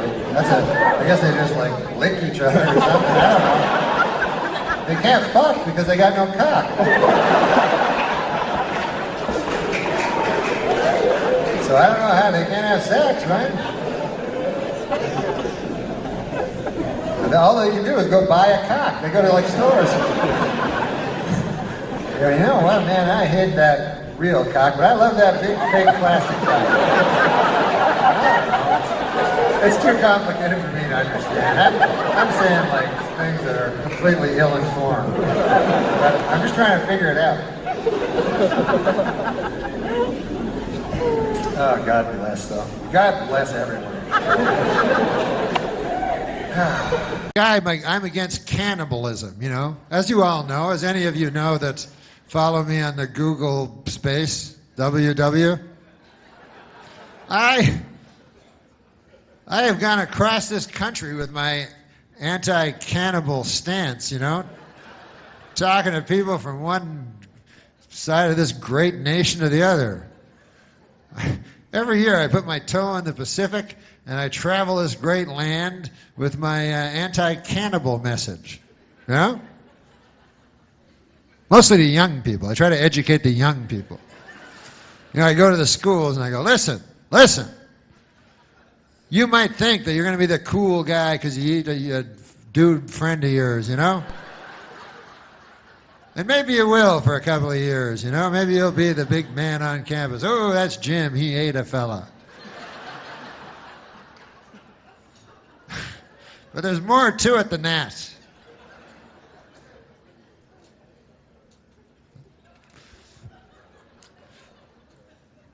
No, I use my time for you know what I do? I do a lot of charity work for things that people, I don't like arguing with people, you know, where they have another opinion than me. So what I do is I pick very popular opinions and then I work for those people. And what I was going to say was that as a anti-cannibal guy, it would never occur to me to do the same thing as she does with her tofurkey. I would not take all my delicious cheese sandwiches and fashion them into the shape of some old rotting corpse of some dude and then eat that. That would make it less tasty than the cheese sandwich itself, to me. But listen, it's easy to go around saying, hey, I'm against cannibalism. Oh, I'm anti-cannibalism. Look at me. I'm better than everybody else, you know. I know it's easy to say because I say it every day to people. But actually, when you think about it, you don't really know how you're going to, you know, how your cannibalism beliefs are going to stand up under when it comes up. Because you'll notice in life, cannibalism rarely comes up. There's always some cheese sandwiches around you can find, you know? But what about when you're in the Andes? Well, then all bets are off. You have to wrestle with your conscience because you're in the Andes. I don't even know why people go to the Andes, but they do. They go, hey, listen, travel agent, me and the wife, Ruth, you know Ruth, we're going, we got to get away from the kids again this year. We got to go to Ireland. We were hoping something on the other side of the Andes. Anything you got there? We just want to relax, lay on a hammock or something, and we want to go to a nice place that is separated from where we are now by the Andes. And got any small planes? We like flying in small aerofoils. In the dead of winter. You got anything like that?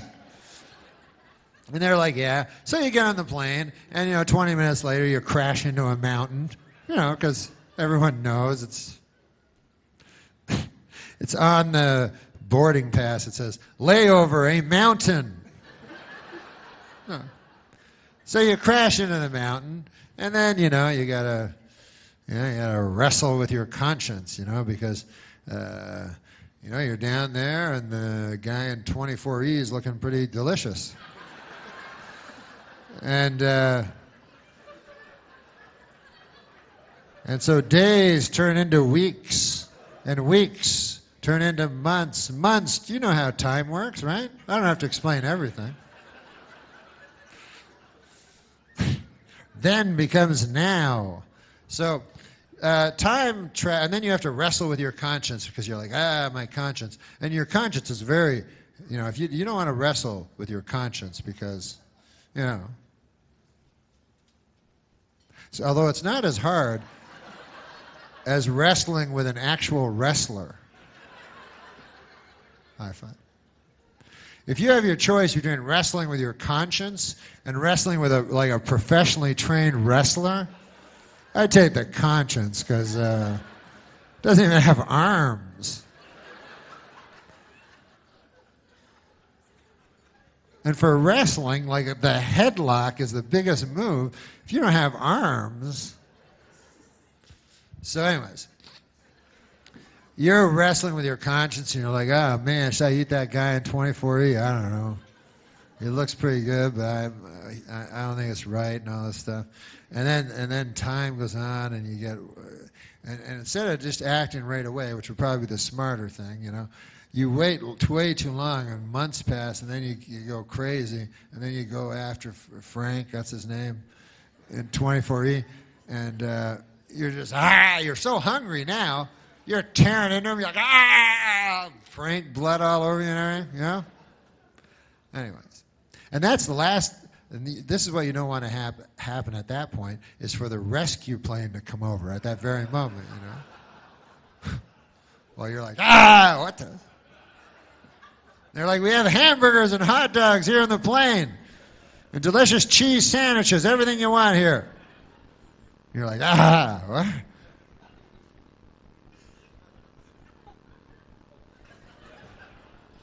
A lot of snow.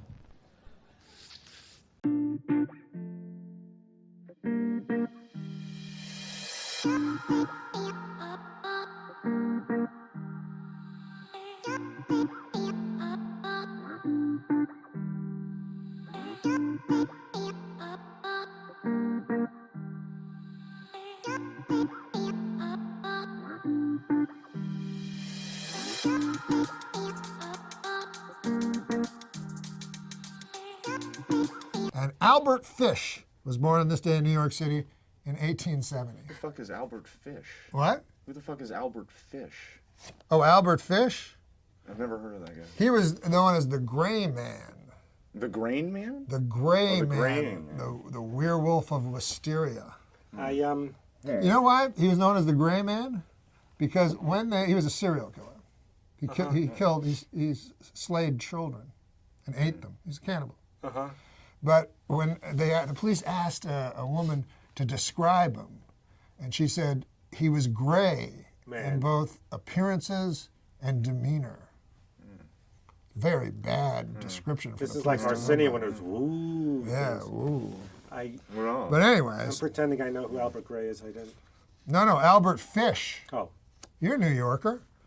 So anyways, he was a child rapist and cannibal, as I explained. When he's a child Jesus rapist, you try not to Christ. laugh when he looks at you. Oh, There's come something on, man. It's not funny. I know it's not, but I know you want people to laugh. when But you say Fish boasted that he had children in every state. Now, I would not boast about that. I don't think you would. I don't think you'd do it. But if you did do it, you certainly wouldn't boast about Not it. at all, sir. You'd take that to the grave with you. But he boasted. Well, they say they Anyways. eventually all sing like a canary. They do say that? About murderers, right? Yeah, they brag to a eventually wanna friend. be caught, Right. yeah. When Norm bragged, sorry. But Fish, this is interesting. Fish chose his victims. He only chose victims who were either mentally handicapped. Now, don't laugh at this next part, please. But you know he wants you to, right? No. If you laugh at this next part. Okay. And I'm not gonna Fish drink chose water. victims who were either mentally handicapped or African American. Oh, come on. Why would you think that's funny? God damn, Fred. Jesus Christ, that was the worst part of the story.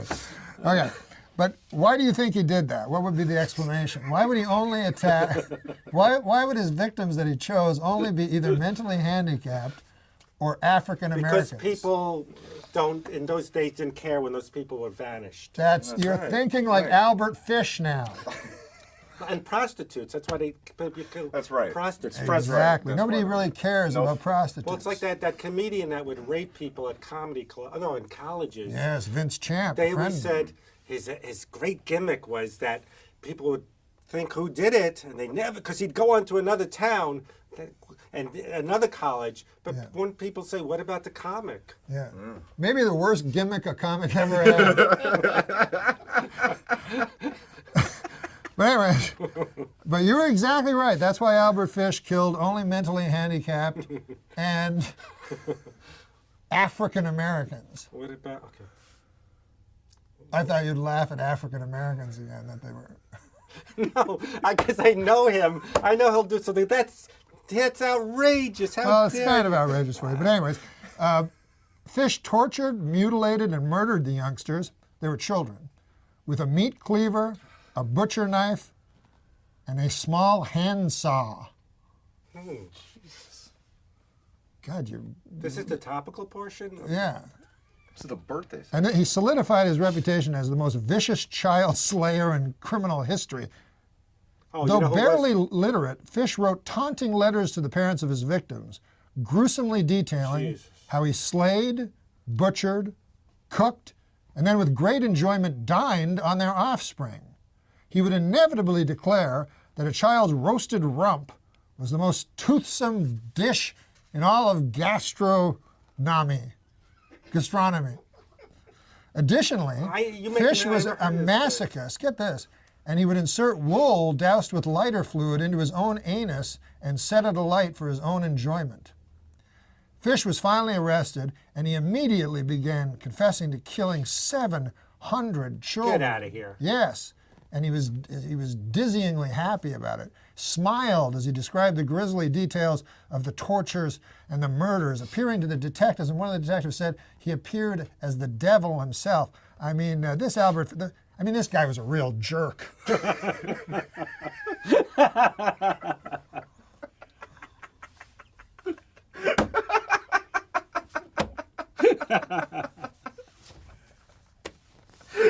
Now I know there was no Albert Fish. One more thing about my impression of you that I just recalled. What? I had a chance to meet Johnny Carson because of that impression. Sudden thought, when did sugar diabetes become plain old diabetes?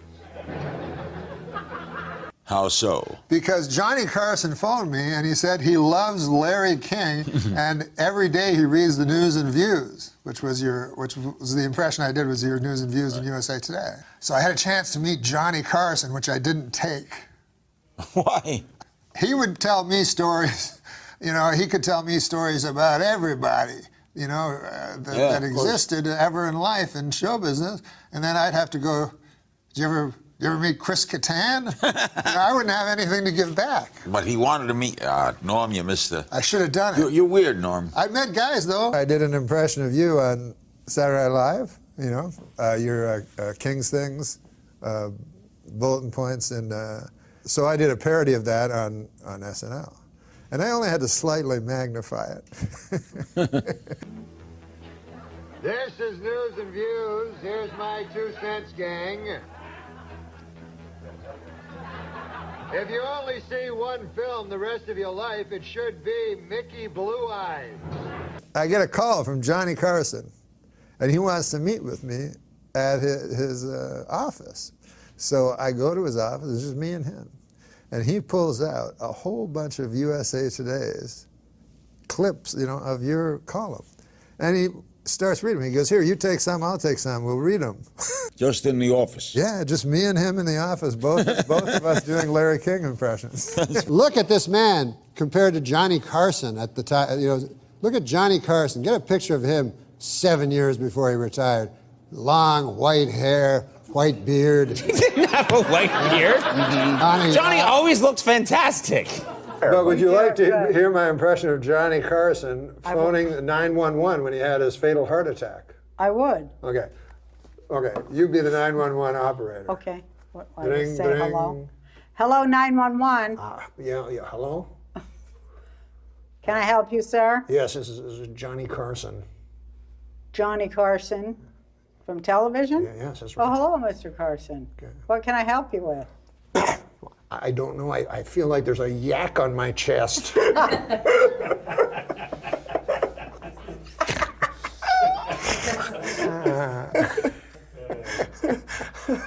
did have a lot of yak jokes, didn't you? Well, have I ever done my Johnny Carson impression for you? No, you haven't. And I'm sure this young audience would love to see it.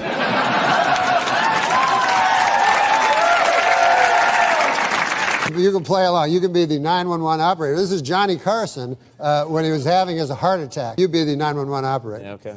Say hello. Hello. Hello. This is Johnny Carson. Oh, Mr. Carson, how can I help you? I feel like there's a yak on my chest. Do you want to hear my impression of The That's going to be you if you don't lose weight. You want me to hear my impression of the 9/11 call from Johnny Carson? 911 call. Yeah, I'm sorry. But 9/11 was a national tragedy. Yes, it was. Why do you laugh at that? You said me. Johnny Carson died at 80 years old. Okay, Johnny Carson died at 80 years old. Would you like to hear my impression? Would you like to hear my impression of Johnny Carson? Johnny Carson's 911 call. Because he called while he was having a heart attack. No. Would you like to hear my impression? Okay, you be the 911 operator. Hello, operator Mary. Yes. What is your 911 emergency? I feel like there's a yak on my chest. Hi-oh. We would like to thank Andy Dick for being on the show, and to end the show, Andy Dick will be reading a joke, and then the show's over. Good night, everybody. Andy? Purple socks. Oh, can I do a Karnak? I was trying to. Can I do a Karnak? Yeah.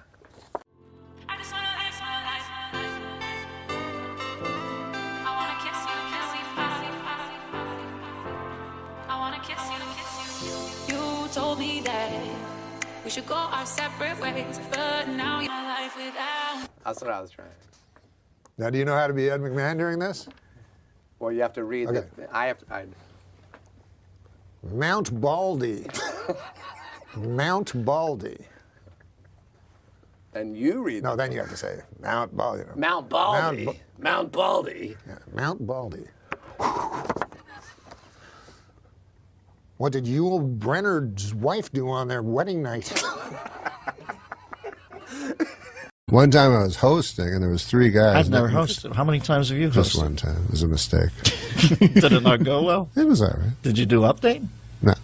You didn't even do Update? It was right after I got fired from Update. I thought it'd be funny to bring it. But anyways, so there were three guys doing music, you know. Yeah. And I don't know music. I just know old music. Like again, Lauren would go, "Who do you like?" And I go, "You like this guy." Bobby Goldsboro?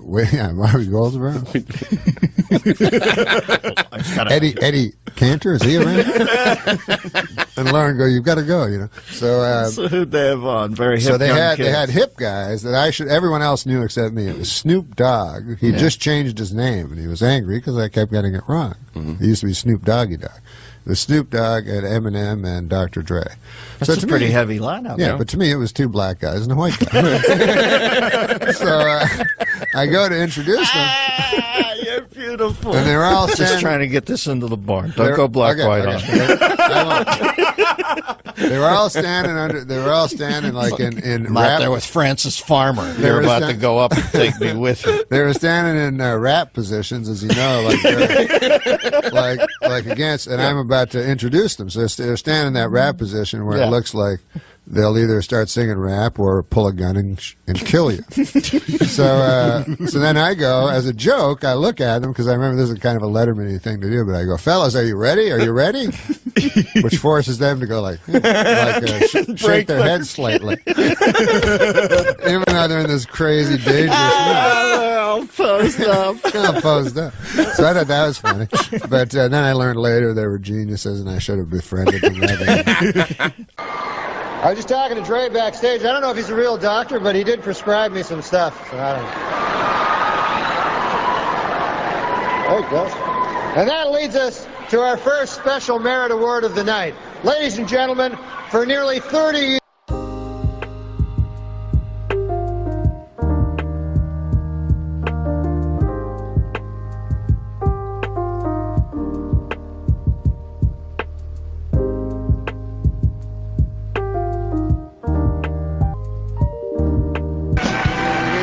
Okay, folks, before we continue, I have an announcement from the management. Would the owner of a Glock 9 with the inscription, "Too Puffy with Love," please pick up your gun? It's at the hospitality suite.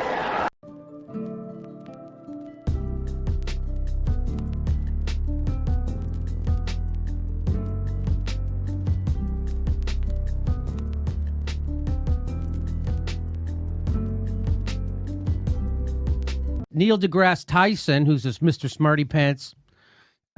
He's one of those astrophysicists. I don't even know if that's what he is, but he's a smart guy who talks about the universe. He says the universe is blind to our sorrows and indifferent to our pains. Have a nice day. I love Neil deGrasse Tyson. Now, that's a clever little quip, but there's a mistake there. Not a typo or anything. I mean a mistake in the theory. Because can anyone tell what the mistake in the theory is? I didn't until I saw Norm MacDonald. Norm MacDonald caught it. He says, Neil, there is a logic flaw in your title little aphorism and seems quite telling. That seems quite telling. Since you and I are part of the universe, then we would also be indifferent and uncaring. Perhaps you forgot, Neil, that we are not superior to the universe, but merely a fraction of it. Nice day indeed. Oh. Boom, bam. So that's how our brains are conditioned in the Western world to see ourselves as separate from the universe. We're not separate from the universe. We are the universe. We're not separate from life. We are life. And there is no opposite of life. You go, what do you mean? There's death. Death is the opposite of birth. There is no opposite of life. We're all interconnected. They're all one energy. And that's what Neil deGrasse Tyson forgot, that there isn't the universe and us. We are the universe. So the universe really isn't isn't blind to our sorrows and indifferent to our pains. It recognizes it through us. We are the consciousness of the universe. We are consciousness expressed through us. So why does the universe even happen? Why does the universe? So it can know itself. So we can expand, create, look at it, and now we're the eyes and the consciousness of the universe. We can see ourselves. Anyway, I just thought that was pretty interesting that a comedian outsmarted a smarty pants. Unfortunately, the radio station launched the day after Princess Diana died, so it was it wasn't quite the sort of fanfare and celebration. Now a bit like when Farrah Fawcett died, and then it was usurped by Michael Jackson. Somebody told me the Queen murdered her. Yes, she did. Yeah. Yes, that's well known in England. Yeah, I'd like to apologise to the Queen. Queen Elizabeth II visited Russia this week, becoming the first English monarch to set foot in the Soviet Union. The visit, which will last for 2 weeks, is expected to have absolutely no effect on anything whatsoever. Last week, Queen Elizabeth won £10 in her country's national lottery. However, she has no plans to quit her job as Queen of England. Yeah, I knew. You think I didn't know? Why is it that you can't, England's not doing well financially. Right.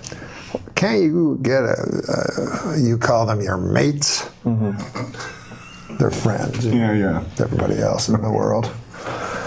They call them mates. Sure. Get a couple of dozen of your mates and go down to that Buckingham Palace and kill the old bag. To what end? It's money. Right.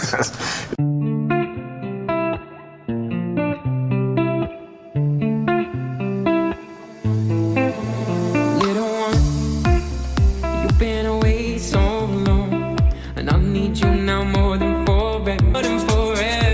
Are you an old sea captain? What is this shit that are you drunk on rum? We were talking outside about why you never guest hosted for some of the like. Now I'm beginning to realise, but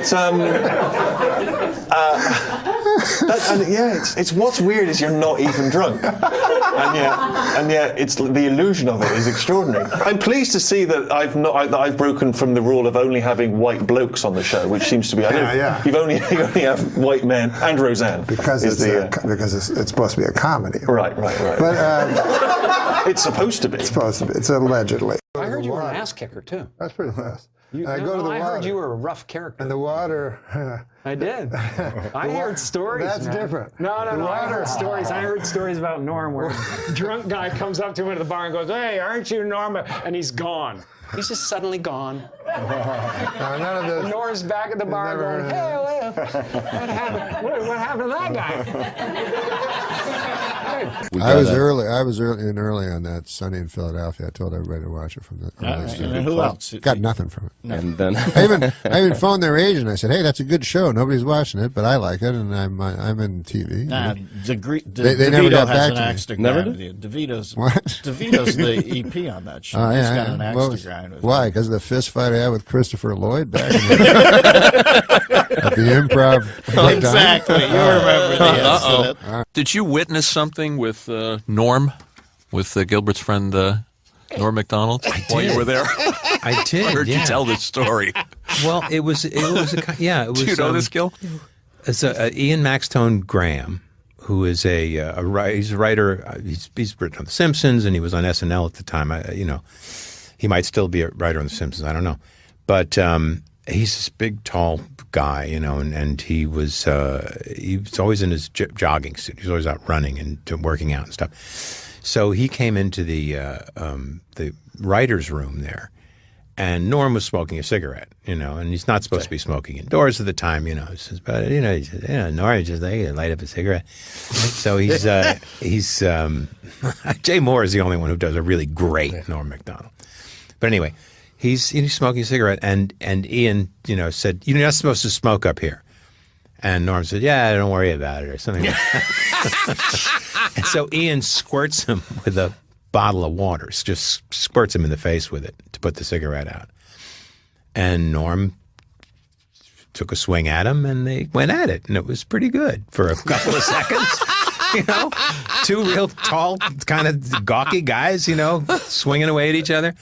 And Farley broke it up. Farley just stepped in because he was, that was who he was. And, so it was, I wish it should have ended with someone going out the window, but it didn't.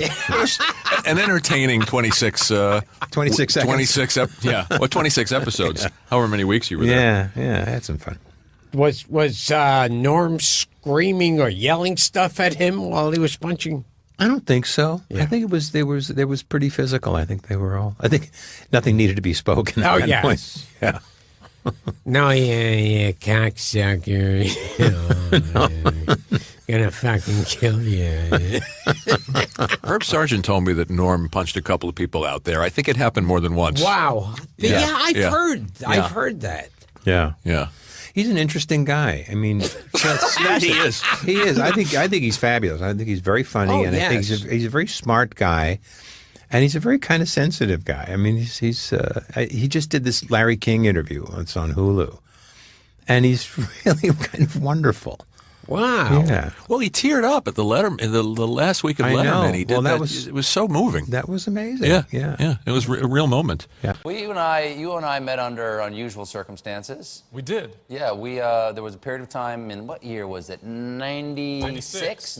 Yeah. It was a very brief period of time. For 1 month, I was a guest writer over at SNL. Really, really wanted a job. Really wanted a writing job. And it didn't happen. Right. And but there's still time. There's okay.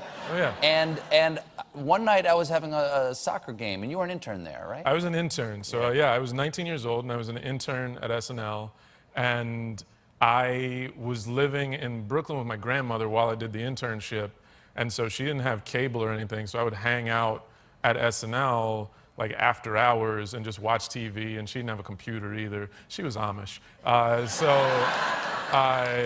So I would just stay and work on the computer and watch television, and Colin Quinn and Norm MacDonald would always get into these like late night soccer games in the hallway. Kind of driving everybody crazy.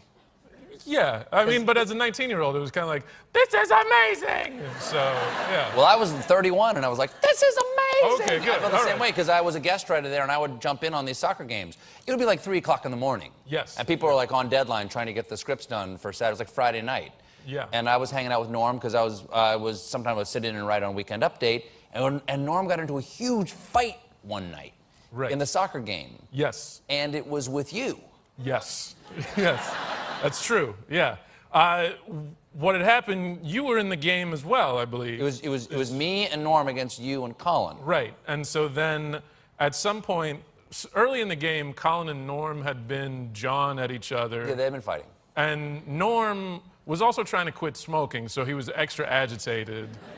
And at some point, Norm and I got into a bit of a scrum for the ball, and I wound up clipping him in the shin, and then he got really mad, like you do when you're trying to quit smoking, and grabbed me and tried to throw me across the room, which is not how soccer's played.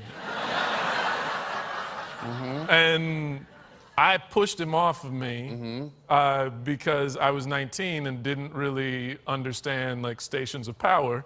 And then we got into a shoving match and started yelling at each other. And Colin and I pulled you two apart. Right, yes. Right, yeah. Yeah. And the part about the story, I enjoy the story, but no, I enjoy the story, but the part I enjoy about the story is that the way one of the first times you and I ever had a conversation was about our period of time, both briefly at SNL, and I told you that story not remembering that you were the kid that Norm was fighting.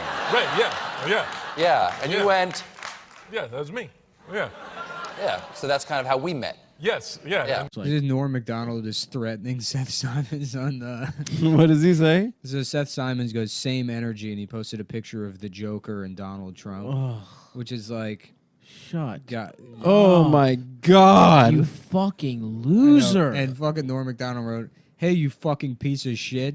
It's you that's the Joker, a failed stand-up that kills someone who got a TV show. I cannot wait to meet you, and I will. Damn, dude. Yeah. That's so sick. That is awesome. Norm's just like, fuck you, bitch. Fuck. Is it really my fault? 'Cause you try to hit me with your pity till I can't trust, but I still push on. Got me changing my ways, trying to fix it. I'm sleeping with your wife. You son of a bitch of a motherfucker! Huh? You sleep with my fucking wife? You do that fucking Friday night, were you? She said she's going out with her friend. Hey, could you get my Louisville Slugger for me, please? Oh, Norm, no. The Louisville Slugger. It's an American tradition. Quality, craftsmanship, and pride. You can find them all when a sporting good bears the name Louisville Slugger.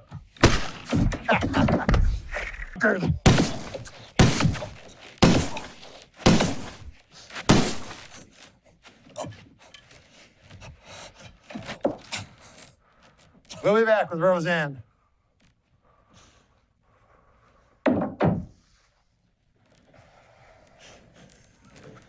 Adam Egan, what are you doing? Judge Judy's the guest. I had an idea. Oh, you had an idea, huh? You know, what's this? It's my nightstick. What's this? Oh, that's my real pistol. And what did I tell you about having ideas? They're good. No, I didn't tell you that. I have an idea. My idea is to pistol whip you.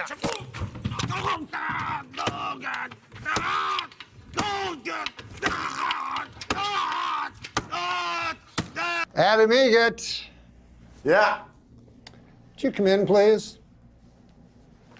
What's up? How'd it go? I just wanted to compliment you.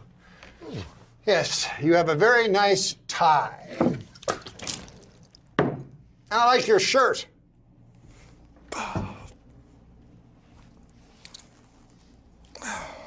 After MacDonald unexpectedly passed away in 2021, Catan revealed that the feud had been partly embellished for the sake of the media, and that these two wildly different comedians actually shared a mutual respect and a, quote, comedic love. Chris Catan you didn't like. Catan's all right. We had, when you're in that, it's like being, I won't say it's like being in war, but when you're in a situation, everyone's fighting for themselves. There's another great quick Norm story. Great quick Norm story. Kid, Artie. Well, Jim will appreciate that. They do a big Rolling Stone article about the Kansas City. That was a great one, man. They do a big Rolling Stone article about the cast. I got a good one. What? So the cast of Saturday Night Live. Right, yeah. And it's everybody kissing each other's ass. So they asked Norm about Chris Catan. And it's after pages of, I've never seen someone do better character work. Norm's quote is, he seems gay to me. He goes, I've never met a guy who said he wasn't gay. He seems so gay. But I guess he says he's not gay, so whatever. Hey, I love that. what about Norm Macdonald? You're at war with him as well. You two don't like each other. Warring with Norm? Here's what Norm said. Oh, good. I got it for you. Another All right. one. Chris and Norm Macdonald apparently hate each other. This is according to my notes. When Norm hosted Saturday Night Live, Chris did not appear on the show. Wow. Wait, when was? In November of '97. Oh, right. Norm said of Chris, "I don't know, but to me he seems gay." He claims he's not, but I've never seen like a guy who's not gay seem so gay. I don't find him funny. What can I say? Never made me laugh. What happened between? First of all, I don't believe you're gay. Are you? I know someone you dated. No, I'm not gay. Yeah, you did. And he's certainly But it's had kinda- to have laughed at you once or twice. Right. Yeah, You're exactly. a funny guy. Right. Well, that was the. I mean, your Rolling characters. Stone Some of your article. characters are effeminate, so maybe people will think you're Right, gay. like Mango's, like he's gay. Queer as day. Right. So and yeah. So is Norm a homophobe? Is that the problem? He doesn't like gay definitely characters? think he has a problem with But give me the history of this. I love feuds. Okay, let's see. What is, I don't know You exactly. didn't appear on the show for a reason. You just No. I don't. I just think I didn't get my sketches in. It wasn't like I'm not appearing in the show. And when you were in in Saturday Night Live, I've heard this before. When you say you didn't get your sketches in, you have to write your own material. If you don't get it in, if it doesn't pass muster. then you're not on the show. Right. Wow, Yeah. a lot of pressure. Yeah, every week. So do you have to hire separate guys to help you write material? No. I mean they're there. There's there's people you write with normally. So right. Okay. Because I heard some people don't help other people. You know. No, some people don't. Right. But I'm not. Because I'm not exactly the easiest guy to write for, though. I'm not like. I'm not an everyman. I can't be the boyfriend all the time. I'm more of a freak. So why Norm Macdonald? I mean, Norm is an easygoing guy. I know Norm. Why the dislike? Something happened. Well, let's see. When I first got on the show, he was so nice. He and Spade, right, were just like so nice. And then I don't know what happened. He just started. Like Garth Brooks was, we did like a pitch meeting, and he started saying things in the pitch meeting like you don't want to do. Like Garth Brooks was a guest. Yeah, was a guest. I was like, I'm sure you don't want to do another fag sketch. Like things like that. People would laugh. Oh dear. I was like, why is he saying all of this? And then it got kind of old. Like Jesus, Norm, you're like another. And it makes you inhibited in a writing meeting if someone's goofing on you every time you open up your mouth, right? Yeah. I mean, I didn't care because I'm not gay. If I was like, some gay guy going, I don't want anyone to know that I'm just right. And so the gay jokes kept going and going and going. Yeah, the gay jokes kept going and going. And then you finally said, hey, I've had it with you, Norm. Well, Did you ever confront him? Yeah, a little bit. Yeah, but it's like a playful thing. He says it's like a Jack Benny, Fred Allen kind of a feud thing. But you don't see it that way.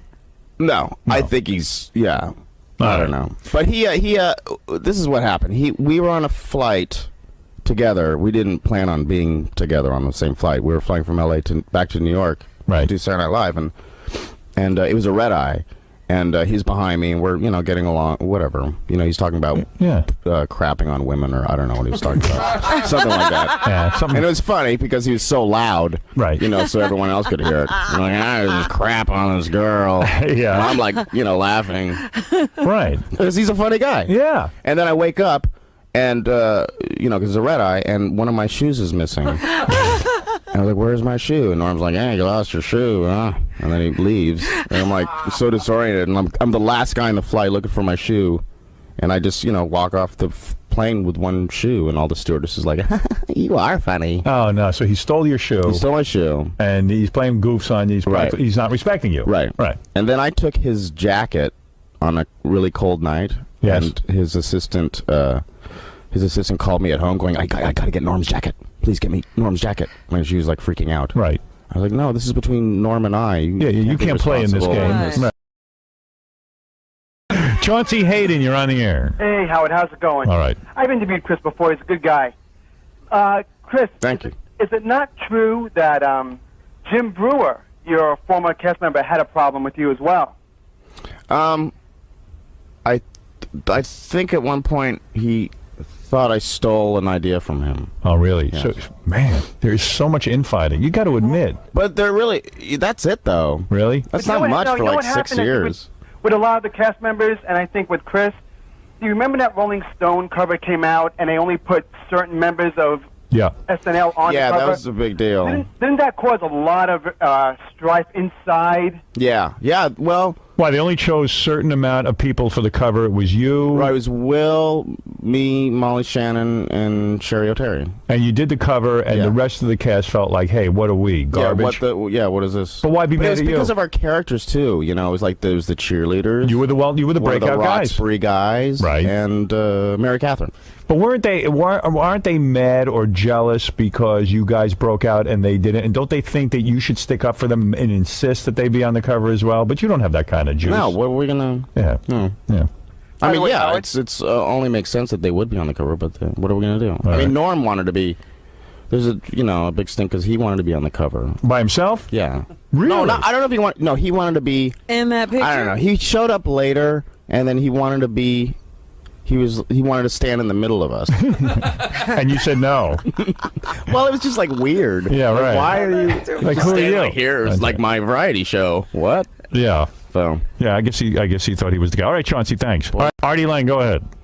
Hey, Artie what's Lang. up, man? Yeah, hey, Artie. Oh shit. Yeah, no, I like Chris. I think he's funny, but what he said before about that Rolling Stone cover is wrong. All right, go. Artie's going to defend Norm. I guess. Norm representative. You know, you might be wrong. All right, go ahead. No, it's just that Chris made it sound like Norm showed up begging to get on the cover of Rolling Stone. Oh no, he wasn't begging. He was just like assuming he was on the cover with us, and Well, he was though. I know he was. But he wanted to stand in the middle as well. No. They were begging Norm to do it, and he thought it seemed weird. He didn't want to do it. Right, he thought it seemed weird to stand in the middle of all you guys. Oh, that's true. They definitely wanted Norm to be on the cover because at the time, I mean, he was the funniest guy on the show. Howard, you've said that a million times. I think Norm is hysterical. He is. I already said that. Yeah, and so does Chris. But, I think Chris, he made it sound like Norm's begging to get on the cover of Rolling Stone. No. You guys said no. Hey, Artie, do you know why Norm has such a problem with Chris? No. I what think, is his problem? I don't know. I wasn't there when they met or all that stuff happened. He's never really... Well, you are Mrs. Norm Wait MacDonald. a minute, you weren't there during the shoot either, but you know all about that. As a matter of fact, I was, because me and Norm had already done the movie, and I had lunch with his assistant. We went over there. There you go, Yeah, Artie. I can tell you, Howard, it's Christopher Walken. I hosted Saturday Night Live Yes. several times. I think Norm is just a funny guy. He came up to me one day and said, I'm a big fan. I said, what's your favorite movie? He said, Chris Kattan's a fag. Really? Nothing to do with anything. Oh, that's I, for the ridiculous. record, have never heard Norm say that. All right. Thank you, Artie. All right, man. Where are you today? I'm in beautiful New Jersey. All right, we'll see you tomorrow. You want to hear? Go ahead. Go ahead. You go. We're on SNL one time, right? This is what Norm just didn't care about anyone. This a quick story. Pamela Anderson is on it. Every time a hot chick would come on, Kattan would go over the top to like, oh my God, he'd write a sketch. We're gonna make out. She's hot. She's with Tommy Lee Hammer. Back off. Yeah, right. I mean, come on. So he writes a sketch, and they do this sketch where it's the Twilight Zone when everyone's in pig face or something. Right. So that's the goof. So me, Kattan, we're all in it, and Norm is the guy who's got to go, imagine if you will. And Norm doesn't read sketches, and he's a pro. Right. So he would rehearse it and go, hey, imagine if you will, and second time, and Kattan would go, oh my God, you don't even sound like him. Why would you do that? And I would stand and go, Norm, you gonna hit him back? Like, you gonna say something to him? You just gonna take that from this guy? Now we go to a dress show, which has an audience, and it's being filmed. Right. And again, he starts punking into Norm on the set. Right. He's going, oh my God, Norm, you gonna do it right? It's my only sketch. Right, you don't sound like Rod Serling. He's like, hey, imagine 10, 9, and we're on. And, hey, imagine if you will. And he knew the deal. Right. Now we go to air. And Norm still hasn't said nothing. Every time Kattan would say something to him, I'd look at Norm like, hey, man, you're my hero. What's up? Because if you're not going to say something, I will. Right. And sure enough, he'd give me like a wink. I swear to you, he'd give me a wink. I'm like, I don't know what's going on. Live air comes on. And like, 20 seconds to the Twilight Zone sketch. He starts up again. Where Mike, the whole audience is listening. He's like, oh, my God, Kattan. Norm, you better sound like... Oh, God, Pamela, you're so hot. Norm, Pamela, I can't wait if you ever get rid of... 10 seconds! Norm turns to Catan. Right before he said, he goes, "Hey, Pamela, did Chris tell you he's gay yet? And he's got all this rage because he likes being gay. Everyone, why don't you just say you're gay and you wouldn't have all this anger and be a pester? 5 seconds! And you wouldn't have all this rage and try to interrupt everyone's sketch because you suck this week. And we're on! Imagine if you will." Like, there's my hero. There's my hero. See, he knew to save it for the live air. Saved it. He saved Nice, it. and Catan sank. I couldn't even get my words. I had Jim Brewer on the show. I love Jim Brewer. Yeah, he was talking about He's a nice boy. He was talking about a sketch that you guys were doing on Nice SNL. kid. Yeah. Where you were supposed. Well, yeah. I didn't know if that was willfully condescending. Oh, no. Or, No, I meant he's a great boy. No, he's a man. boy. He's a man. Yeah, he's a man. He's a grown man. He always seems like he has a childlike. He does. That's true. Yeah. And he's also always seems stoned, which is weird, even though he's not. He His just has that. his eyes have that in it. But he was talking about this sketch where you were going to be playing Rod Serling from the Twilight Zone. Serling, we call him. Sorry, what's Rod Serling? And you were going to be doing this big impression. And Chris Catan was annoyed that you weren't in character doing the impression through the whole rehearsals. And just before you went to air live, this happened. Take a look at Jim describing the scene. I'll just say, he goes, "Hey, Catan, not everyone's a real pain in the ass like you, and you're a screw. Nobody likes you. Nobody likes you. Nobody can stand you. I can't stand you. You ask around anyone. 3 seconds." And he just insulted him on such levels that was so wrong that I can't repeat.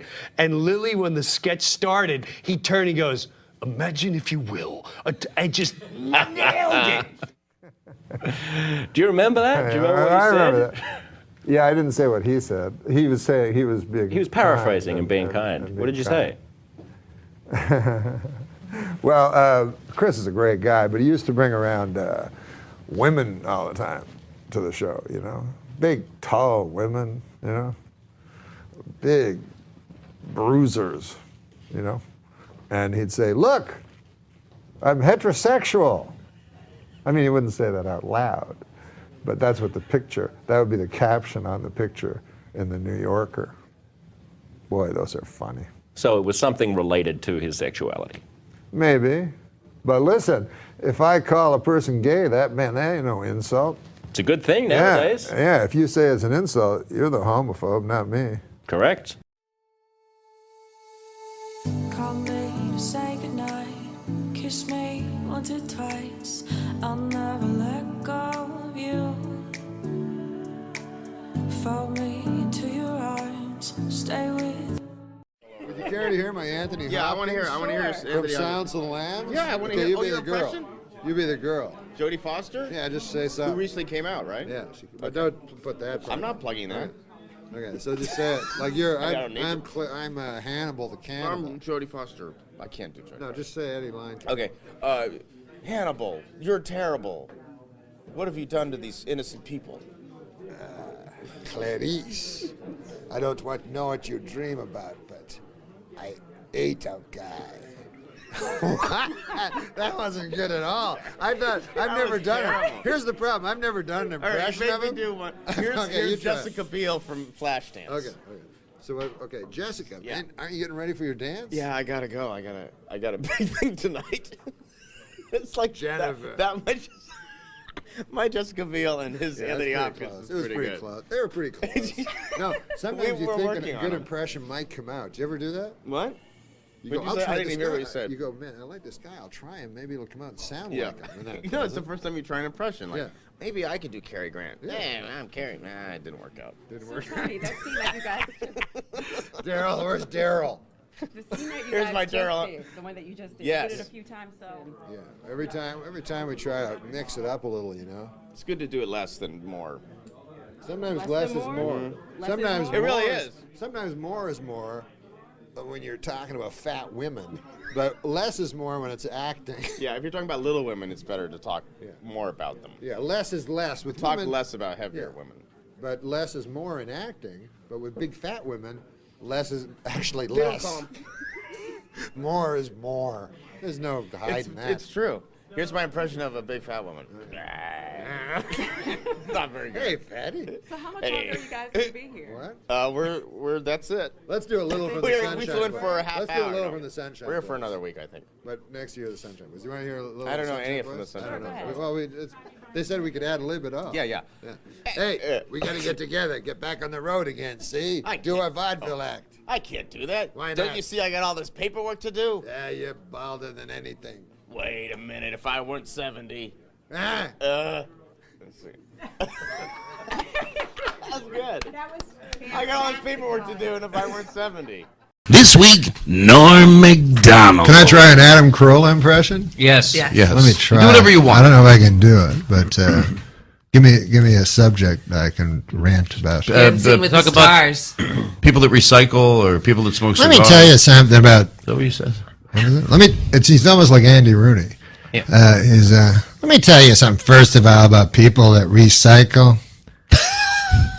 If you're 21 and you're still thinking you should be recycling, maybe it's time for a different sort of, right? Well, he'll have an opinion on the weirdest things, like crushed ice or the cubed ice. Yeah. Go ahead, Adam. The what? The crushed ice or the cubed ice? Yeah. Well, the crushed ice guy is always the guy that's hanging around the island and the... Like, how could He wants the crushed ice. Right. He'll all of a sudden have 30 minutes on crushed ice. It's something about it angers him. I'm not even making fun of him for it. The square ice is more like you get a tumbler, you put your ice in, and you're drinking. And the crushed ice? So, that's what it's almost like Andy ice Rooney. is like It's almost like Andy Rooney improv. Crushed ice. And by the way, I don't know if you've seen Andy Rooney lately, but that guy with those kind of eyebrows should not be giving advice to anybody. I mean, Every Sunday we go through this. It's like if I agree. I like my favorite thing about Andy Rooney is he uses way too many examples. Give me an example. Can you give us he's like, Yes. there's a lot of cotton now. And medication. Here's a bottle of an antipsychotic I take, mostly cotton. Here's another bottle of pills, something called Aleve. Let's open it up here. Mostly cotton. About 13 pills. Most people here would stop, but Andy, keep going. Keep going. You have to commit. Come on. Here's something called Tylenol. Another one called Advil. I've got 35 of them. Here's the cotton. Here's the pills. You know. I can let him keep going. If he can keep thinking of things. One time he goes, we always use hand dryers in the bathroom, and then the highest production value is the clips they use in the few minutes with Andy Rooney. So he goes, we all use hand dryers. Cuts to like a video of a guy's hand under a dryer. Necessary? That's the I guys. don't think so. The guy's on B-roll.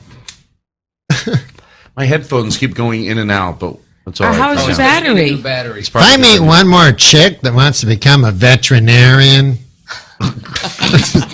He never said that, did he? No, that's the other one. Oh, okay. That's Carolla. Oh, that's sort of. Oh yeah, yes. First of all, if you want to be a veterinarian, I have a question for you. Yeah. Talk to Adam Carolla as Todd Glass is with us. The thing about Todd that always got me is he's one of those yellow shirt guys. Yeah, go ahead. Who did you want me to talk to him as? Colin Quinn. Oh, Quinn. Talk to Adam Carolla? Yeah. You know, who cares? Colin Crushed Quinn. ice. Cubed ice. I can listen to Adam Carolla now. He's going to go off for an hour and a half. I always loved Colin Quinn because it was kind of like he just missed it. Missed what? He was really big, but kind of at the wrong time. Oh, this is Adam Carolla. Yeah, oh, okay. I'm very confused right now. No, Norm's a good guy. Adam Carolla. Oh, Jesus. I'm very lost right now. I'm not going to lie. It's okay. You know what? Just shut up? No, we get confused all the time. We did death. Once you do death, on Family Guy, it's like everybody knows you as death. You can be anything. You could build your life as like a heart surgeon, work on that for a while. Oh my God! I just put the. Didn't Adam Carolla take over for you as Death on Family Guy? Yeah, Norm did it first, and then think of it doing. That's right. I just realized that on Family Guy. It was 2 weeks ago. I was like, oh my God, that's Norm. Is that? If my questions are stupid, you just you give me a little forgiveness here. Is that fun to do? I knew it was gonna be bad. Shut up! Everybody, shut up! Come on! No one was asking any good questions. Oh man, it's So, wait a minute. Let me try. It's a Mary. Come on, that's not fair. I said I prefaced it. Are you dating? That was dating anyone? How's that going? It's the Mary Hart. Good question. It's the Mary Hart special. But I really wanted to know, because that's my favorite show. I love Family Guy. I'm tired of people telling me I shouldn't like it. Wow. But, who tells you that? Some people, they go, which episodes you watching? The first ones, yeah, they're good. But then Really? the people that love it, yeah. Okay. So, is it fun?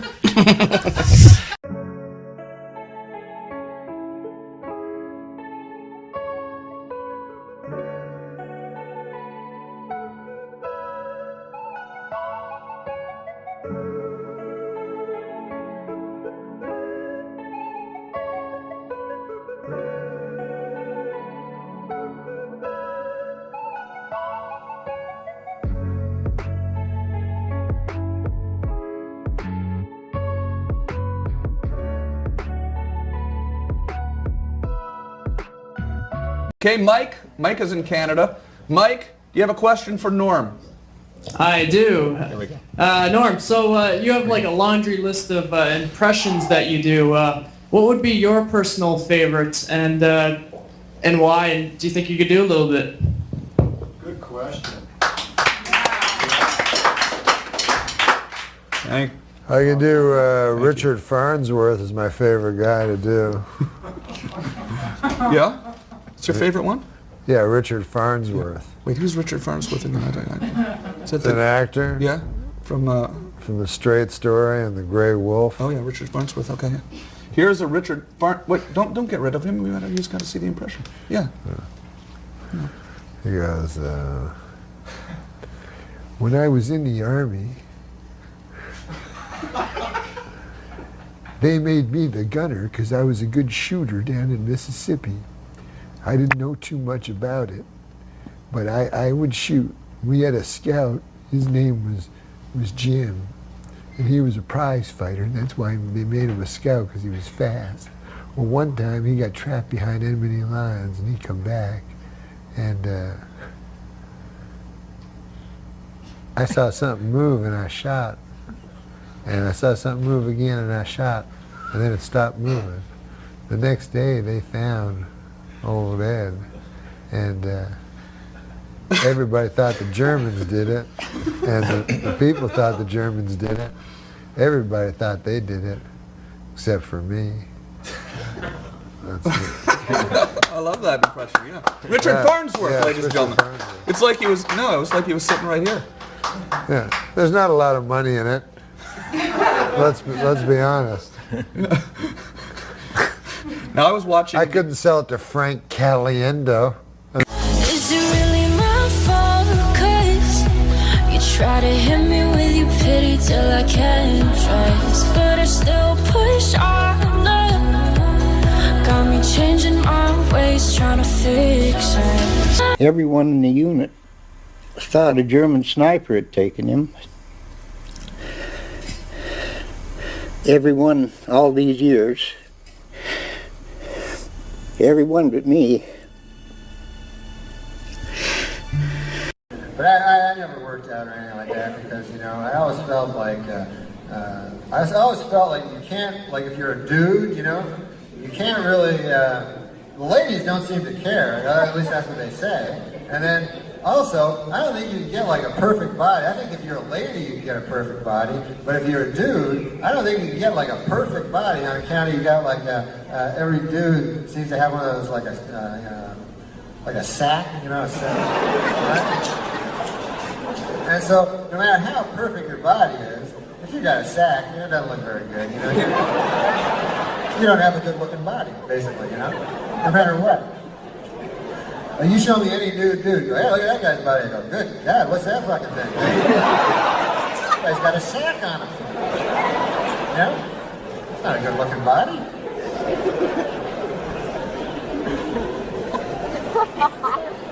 You ever see a guy with a good-looking sack? You know, you ever hear a guy go, hey, Bob, you know what your best feature is? Me and the guys were talking about it. Your sack. Oh, Lord, that's...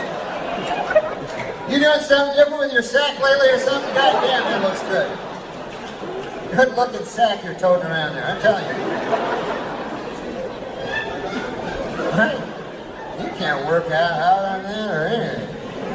Got no machine, got no sack of steel. They're just giving up on that, man. That's why I'm surprised the fucking those plastic surgeons. Why are they working on the sack, man? Guy go like, man, I got a little thing here, a line under my eye. I'm gonna get that taken care of. Meanwhile, huge ancient old sack hanging out. Yeah, that's my problem, man. That eye thing. Got a little crow's feet there, man. I get rid of them, and I'll be good. Sack's old too, man. That's older than you, your sack. I don't know how that worked out. You know what I mean? You have a dude like 25, his sack's like 100 years old. Right? Sometimes you turn to it for advice. You ever do that? You go, what? You go, what would you do, wise old sack? You know? He's like, I tell you something, son.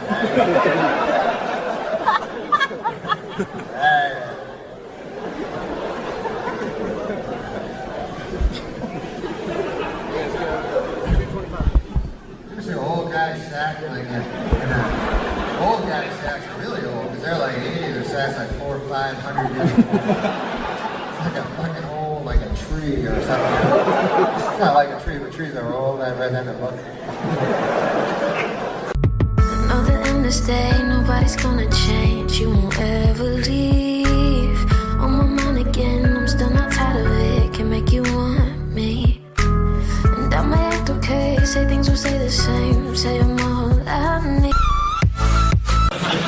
You know, there might be some good news about Schwarzenegger's illegitimate child. Being the son of a governor and maid means that this kid is going to be great at cleaning up this fiscal mess we're in. That's right.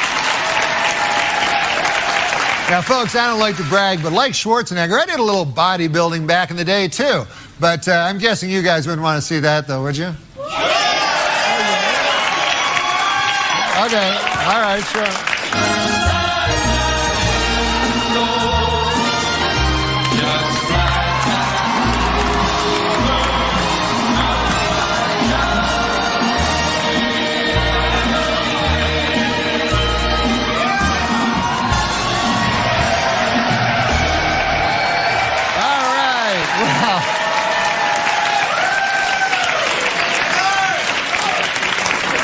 Let's hope that doesn't live on the YouTube forever, long after I'm dead, out of context.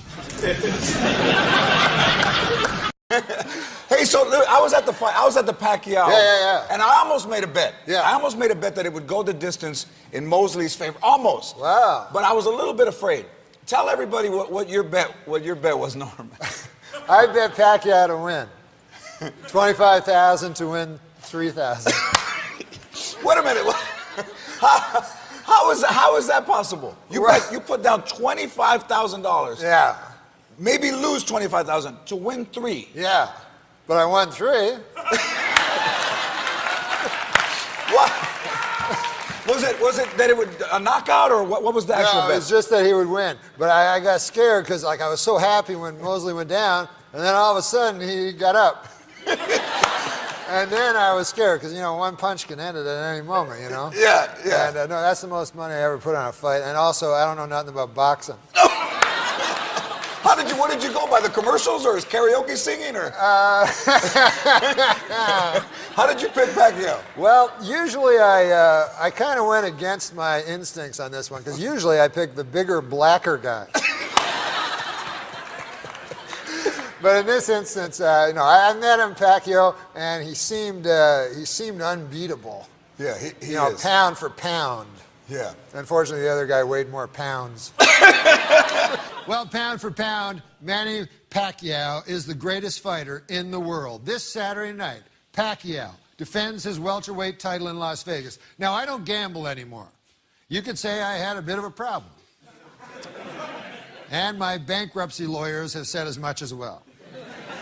But after meeting Pacquiao, I had a strong feeling that he was going to win.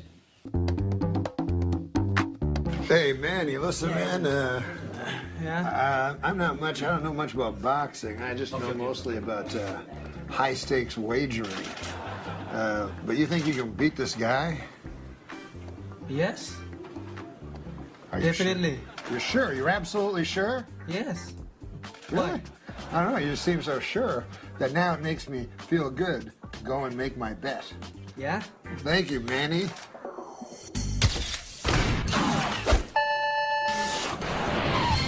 Hey, Neil, you bet $25,000 on Pacquiao to win. I'm telling you, it's a mortal lock. I like this Sugar Shane Mosley. Sugar Shane who? What? You never told me about this guy? Why is he on the cover?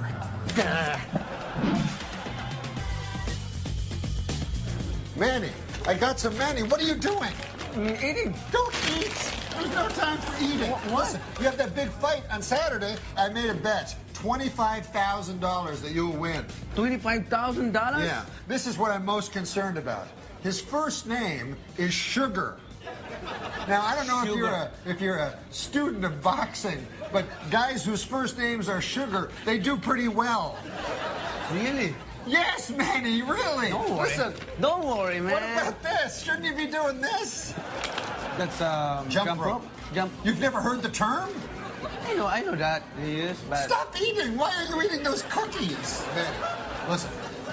I was just at Sugar Shane's place down the street. Mm-hmm. You know what he's doing to get ready for the fighting? What? He is punching another man. Really? He's practicing his punching while you eat cookies. Have you ever lost a fight? Yes. How many fights have you lost? 3. 3? 3? Why? Well, what's to stop you from losing 4? No, it's not good. So anyways, I'm worried about this guy, and I'll tell you why. He's bigger than you, and he's blacker. Mm-hmm. And that's what I go on with my boxing. I always pick the bigger, blacker guy. Hey, what do you get, by the way, if you lose? Same. The same, huh? Same. Cookies? Yeah, may as well. Okay. Beer. Beer, sure. Beer. I'll have a beer. The fight is this Saturday in Vegas, and I just want to tell you this is a real ticket. This is not some TV horse. So I really feel good about it, but part of me wishes I'd bet on the other guy. But anyways, I'll be live tweeting the bout if you guys are modern. And make sure to watch it. Showtime, PPV, back, sports. It's been so long since you came around. Need one more chance to make this right. So stay $5,000 bet for the Manny Pacquiao fight. Pacquiao's such a huge favorite. Even if he wins, Norm's only going to walk away with about $3,000. Well, so if you bet 1,000, what do you get? Like $100 maybe? No, 80. No, always bet on black. But come on, is this whole bet thing just some TV horse? This is a real ticket. This is not some TV horse. You know what else is real? Owing $25,000 to a Vegas kingpin. No pressure.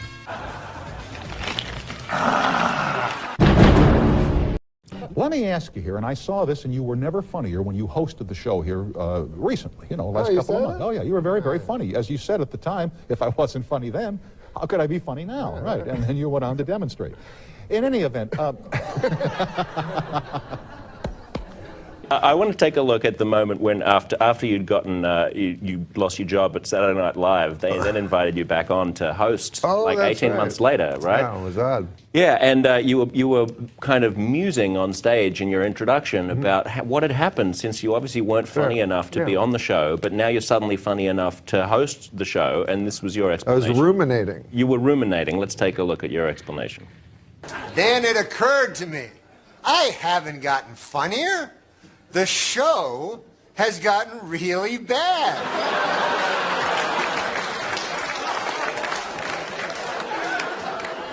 So yeah, I'm funny compared to, well, you'll see later. But okay, so let's recap. The bad news is I'm still not funny. The good news is the show blows.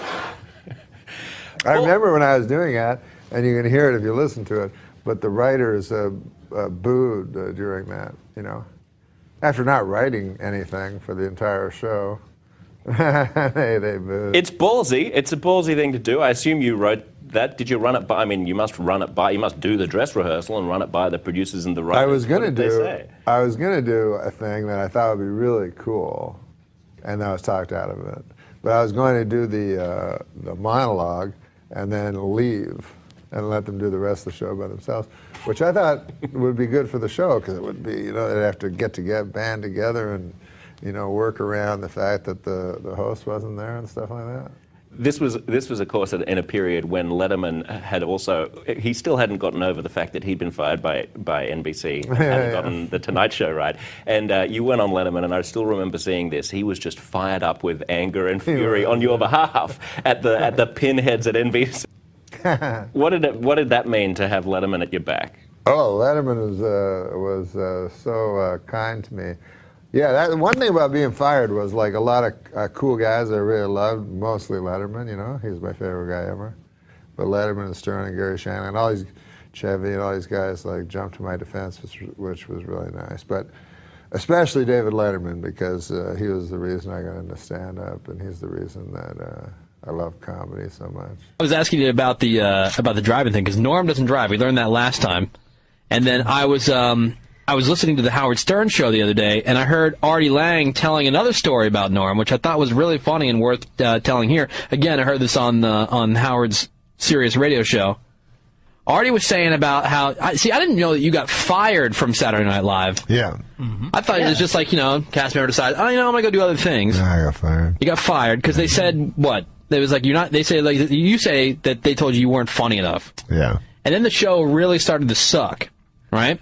And this is like when SNL went through like its most unfunny period. And then they asked Norm to come back to host. That's right, they did, yeah. So he's like, wait a minute, I'm not funny enough to be on the cast, but I'm funny enough to come host. So there was a couple ideas, one of which was Norm was going to come in, do the opening monologue. Oh, Artie said that? Artie said that? Yeah, he's telling the story. Oh, that was I had an idea. I think I know what you're... Yeah. And the idea was to go out and do the opening monologue, because you know how now the host is like in every... It didn't start that way, but now like whoever hosts in the show, he's in like every single sketch. Artie said this on the air? Yeah. So I guess the one of the thoughts, and he said that you obviously ended up not going through with it, and you thought about it for a minute. Did it. Yeah, I'm telling you, I was like, it would have been the coolest. That would have been the greatest thing. Yeah. He was going to do the opening monologue, get in the elevator, and then leave, because it's a live show, but he was just going to bail. Because his character is going to be like in all the sketches, which is not... I thought it would be actually good for the show, because it would make the show exciting after I left. They'd all be scrambling and figuring it out. Yeah. Yeah. But, see, I didn't know that they fired you. Yeah. I wept a little for you, because I already tell every story I ever tell. Well, you know how many comics out there don't give a fuck, but kind of still do? You have to kind of still do to eat. That guy Norm truly doesn't. He's so fucking funny. One of my best opening monologue jokes ever. Did you ever see? Remember that whole thing when he was doing Weekend Update and they told him to make it funnier. So he didn't. He just was more Norm the next week. So eventually, of course, he gets fired. So then he goes off into the Hollywood world. He's got a TV show or a hit movie or some shit. So now they bring him back to guest host on SNL, and I'm going to butcher this, but he kind of came out. He's like, yeah, so, you know, people know I got fired from this show, so now they got me back hosting, which means either I got a lot funnier or this show sucks. That's what he opened up with, and I know that wasn't approved. Sorry for the bad Norm. I'll have Jay Moore on to make up for it. That was a great Norm. And come to think of it, I got addicted to you. Oh, no, no, no. And come to think of it, I need somebody like you. Oh, no, no, no. I need someone like you. Ladies and gentlemen, Norm MacDonald.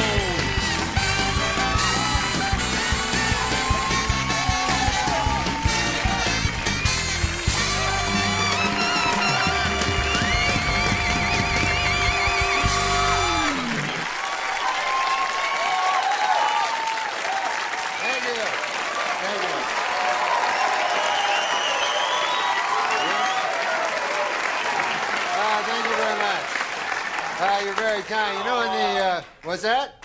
Oh, yeah, no. No, you're absolutely right. That is my name. You know, when the people here asked me to do the show, you know, I gotta say, I felt kind of weird, you know. I don't know if you remember this, but I used to actually be on this show, you know. I used to do the weekend update news routine. You remember that? And, yeah. That's where I did the make-believe news jokes, you know. That was me, right? So then, a year and a half ago, right, I had a sort of a disagreement with the management at the NBC. I wanted to keep my job, right? And they felt the exact opposite. So you see, they fired me because they said that I wasn't funny, you know? Now with most jobs, I could have had a hell of a lawsuit on my hands for that, but see, this is a comedy show. So they got me, you know, you don't want. But now, this is the weird part, right? It's only a year and a half later, and now they asked me to host the show. So I wondered, I go, hey, wait a second here. Hey! I go, how did I go in a year and a half from being not funny enough to be even allowed in the building to being so funny that I'm now hosting the show? How did I suddenly get so damn funny?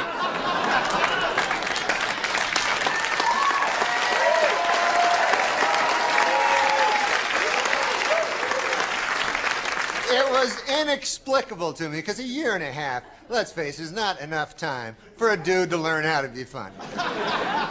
Then it occurred to me, I haven't gotten funnier. The show has gotten really bad.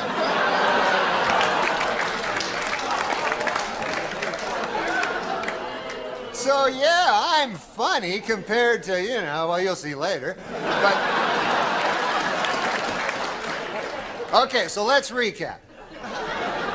The bad news is, I'm still not funny.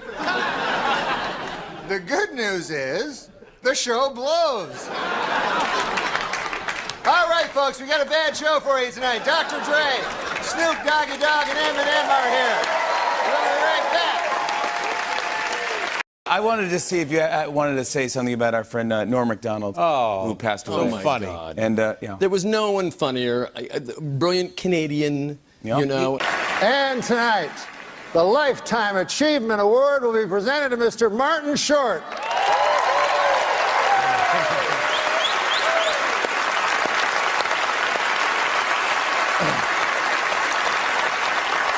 It's the Academy's way of saying, thank you so much, we've had enough. Well, Don Rickles. As a friend, it's over. You know, in our show, we do a tribute to comedians. I'm serious about this, and we name different comedians like Bob Newhart and people. And we do a tribute to Norm MacDonald, and we use one of his lines. We say, and this is one of his lines, he said, there's only two categories of cliff diving. grand champion, and stuff on a rock. Besides cliff diving, you ever see that guy hopping off a cliff, trying to pass that off as a sport, you know? Man, look at kind of like attempted suicide as a sport there. Next week they got washing down Quaaludes with wood alcohol. That's next week. Can you believe that? No, I'm just making that part up. But cliff diving, what a crazy. And you can't tell who's better either. You see a guy hopping off a cliff and you go, man, look at that. And then the next guy hops off a cliff and you go, oh, look at that again there. Another guy hopping off a cliff. But you can't tell who's better, you know. If you survive it all, you're great. There's only a couple of different levels of cliff diving. It's grand champion and then stuff on a rock over there. One of the two. It's a kind of a thing. But I really think that in comedy particularly, the originals stand out the most, and they stay with us long after they're gone. And there was no one more original than Norm MacDonald. Yeah. Yeah. There was no one who did his style. There was no one who had his rhythms. He was remarkable and so kind and funny. Well, the great thing about Lauren is you could do anything you wanted. He would tell you wise things, you know, like wisdom or whatever. He's like a little Buddha guy, right? Yeah. Did it ever make sense, or not to me? You'd always walk away going, "What the fuck?" To other people, it did. Like I remember one time he wanted me. Like this was actually with Weekend Update. They wanted me to do Weekend Update with a lady. Yeah. Like two of us. Mm-hmm. And I was like, that sounds like shit. I don't want to fucking, that sounds like shit. I'm like, if there's a lady and a dude, like, what are we making fun of local news? What the fuck is that? He's like, no. He's like, you'll be, he had some crazy, he goes like, I think he liked me because I didn't understand what he was talking about all that. And he goes like, you'll be Fred Astaire and she'll be Ginger. You'll, like, you know, give her the sex, a comedy, and she'll give you the sex. And I was like, the dancers? What? I didn't know what he was fucking talking about. Yeah. So anyways, I go, I don't want to fucking do it with a lady. Let Franken do it. You know? Yeah. So Franken was going to do it? Yeah, it was Frank and me or somebody else. So I didn't care that much about it. So because I could just do stand up. But anyways, what happened was funny. Like Steve Martin walked in because he was hosting. Yeah. And Lauren, to embarrass me, went, let's see what Steve thinks about it. And Steve Martin doesn't give a fuck about anything. So, but he goes, Norm wants to with the lady, and what he thinks. And he does this big, long spiel, and Steve Martin's completely uninterested. Been dragged into something he wanted no part of. But luckily, he fucking just said out of the blue, he goes, oh, fuck. He goes, I did this award show with some broad, and they paired me up with her, and she fucked everything up. Like, I guess they stuck him with something. Yeah. So then Lauren goes, there's some support from an unexpected place. And that's how you got the solo update? Yeah, Steve Martin, because he was such a hero to Lauren. You had a bad experience with an award show, and you get to run the solo on the update? Yeah, it was awesome. That was a fucking good moment. But I would have been in big trouble with a lady. But then later they did it with a lady and a dude. Because he kept saying, remember, because I know Saturday Night Live, you know, like all of us, right? Yeah. And he was like, remember Jane and Dan? And I was like, that was shit. Like, I remember Jane, you ignorant slut. Right. But I also remember all the rest of the fucking shit. Like, he had a hat on and pretended to be from like, they played characters. Yeah. And I was not interested in that because Dennis kind of changed it to Dennis Miller where you do jokes. Where you do jokes. And you're not doing a parody of a fucking... And finally, comedy legend Jerry Lewis. Joy and a thrill and all good stuff it is to be here. It's super duper. Good luck. And we're going to need it. All three of you. The answer is John Travolta learned how to dance for this 1977 hit movie. Mr. Lewis. If I remember correctly, Alex, that would be Dancing for Ladies! I had to go for it. No. That is incorrect also. What is Saturday Night Fever? Oh. The answer is Popeye is this sort of man. Mr. Lewis. I got the answer, Alex. You want the answers? It's simple. They're terrified of a perfectionist. They being the people who are running the studios this week. Jerry Lewis has wandered off somewhere. Let's see if he had anything. Apparently his answer was an outline of half of his hand. and he wagered the other half of his hand. That's beautiful. Well, I'd like to thank all of our celebrities for joining us this evening. I was in the little boy's room. Oh, boy, I didn't mean to do that. The sketch that you got on the air, and you say in your book, hey, you know, I didn't originate this sketch. I kind of stole this sketch with permission. But the famous Jeopardy bit. Yes, Jeopardy sketch. Where you play Burt Reynolds, yes. and you say Will Ferrell was key to that sketch because he played such a great Jeopardy host. Yes. But that thing was one of the most popular sketches, and you pitched that, but you admit in your memoir that, hey, that's something I got from SCTV. Yeah, yeah. And I waited till Martin Short was a guest on the show, and I pitched it and said, can we do the Jeopardy thing? Yeah, yeah. They did a sketch on SCTV when I was a child called Halfwits, and it was it even Alex Trebek was in the sketch because he was a Canadian, and it was. You know, it was just these kids. It was, you know, when two schools would fight each other, and so they were all, it was real stupid. So I always loved that show, and I said, you know, Celebrity Jeopardy, they always ask such easy questions, and the celebrities are all so stupid. It would be great to do it. Unfortunately, they've already done it, and I feel like I shouldn't just steal a sketch. Right. So when Mr. Short came to do the show, who later became my friend, I said, who wrote that sketch? You know, and he said, Eugene Levy. And I said, maybe we could phone him, you know, and get permission. Get permission. And so he said, yeah, we'll do a conference call. And I said, no, I'll phone, you know. I'm a man, you know. Yeah. So I phoned Eugene Levy, and I asked him, I told him the whole sketch. I said how much I loved the first one, and I asked permission, and he was kind enough to give it to me. There was no better show than that SCTV. That was unbelievable, oh my God, right? It was amazing. It was amazing. Yeah, unbelievable.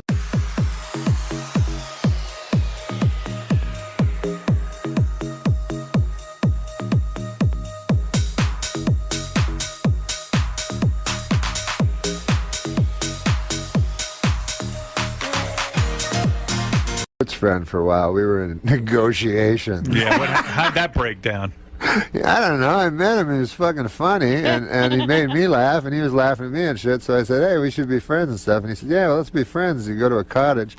And I was like, fuck, I'd have to go to a cottage, you know? And then, so it never caught on because the cottage was in my head and shit. What do you but mean still, I would have liked, you know, that guy would be cool to fucking hang out with. What do you mean that would be a good friend But then for you? going to a cottage, you understand? I don't want to go to a cottage. Yeah. Well, that's the problem All of a sudden, you're going on a cottage on a plane. But that's the problem. Maybe I should have done this. No, what? That's the problem What's with you. So if someone suggests something right away, it's not too guarded. I know what you're saying. It's not too. It's not cool enough for you. Where would you go cool with Martin Short? I think Martin Short says, "Let's go to a cottage no, and hang out." I'm not saying that. I'm saying like I think you're right when I said I'm too guarded. Like I'm not willing to do things. You don't want to be trapped in a cottage with Martin Short. The idea of being friends with Martin Short is fun. The idea of being in a cottage with Martin Short and then having the pressure to talk and to interact with one another. I understand. I'm the same way. It wouldn't work out for you, and it wouldn't work out for me either. But you go on that vacation. But maybe in another lifetime. Yeah. The search continues in the Indian Ocean for the Malaysian Airlines Flight 370 as they listen and try to follow the pings.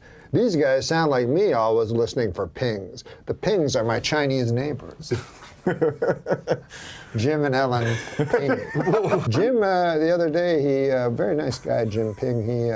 oh, they really do exist. What is this thing you're doing with your face? Oh, it's... Do you have allergies? No, I'm not used to these glasses, but he was very nice. So you think that's going to help? And he lent me...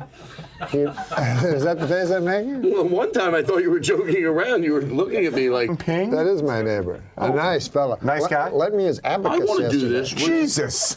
Oh, come on, that's not a Chinese guy. I wasn't saying it was. No, that's kind of racist. What are you, Mickey Rooney? Hey. Hey, come on. I know he's dead, Have but a little Mickey Rooney respect. did a very racist thing like you just did in a movie called Breakfast at Tiffany's by the wonderful Truman Capote. I wasn't doing anything racist, and you know it. But go ahead.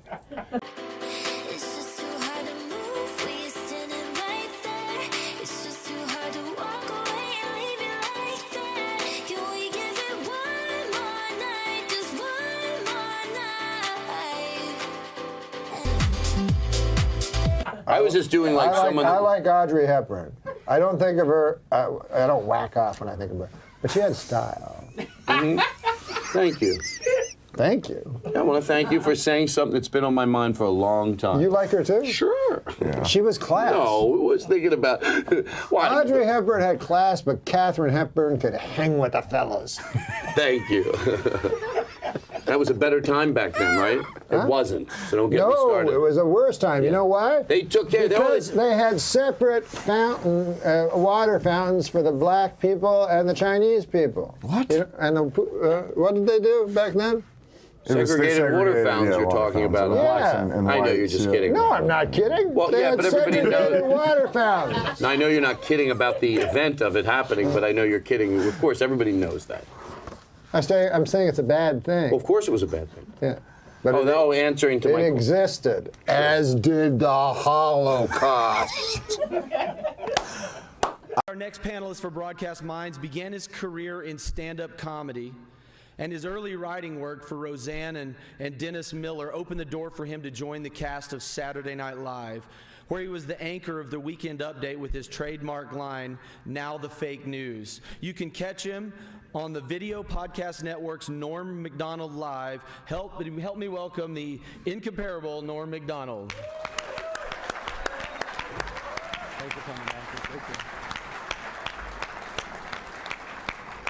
And now for the moderator. Tom Green is one of the most unpredictable comedians on the earth.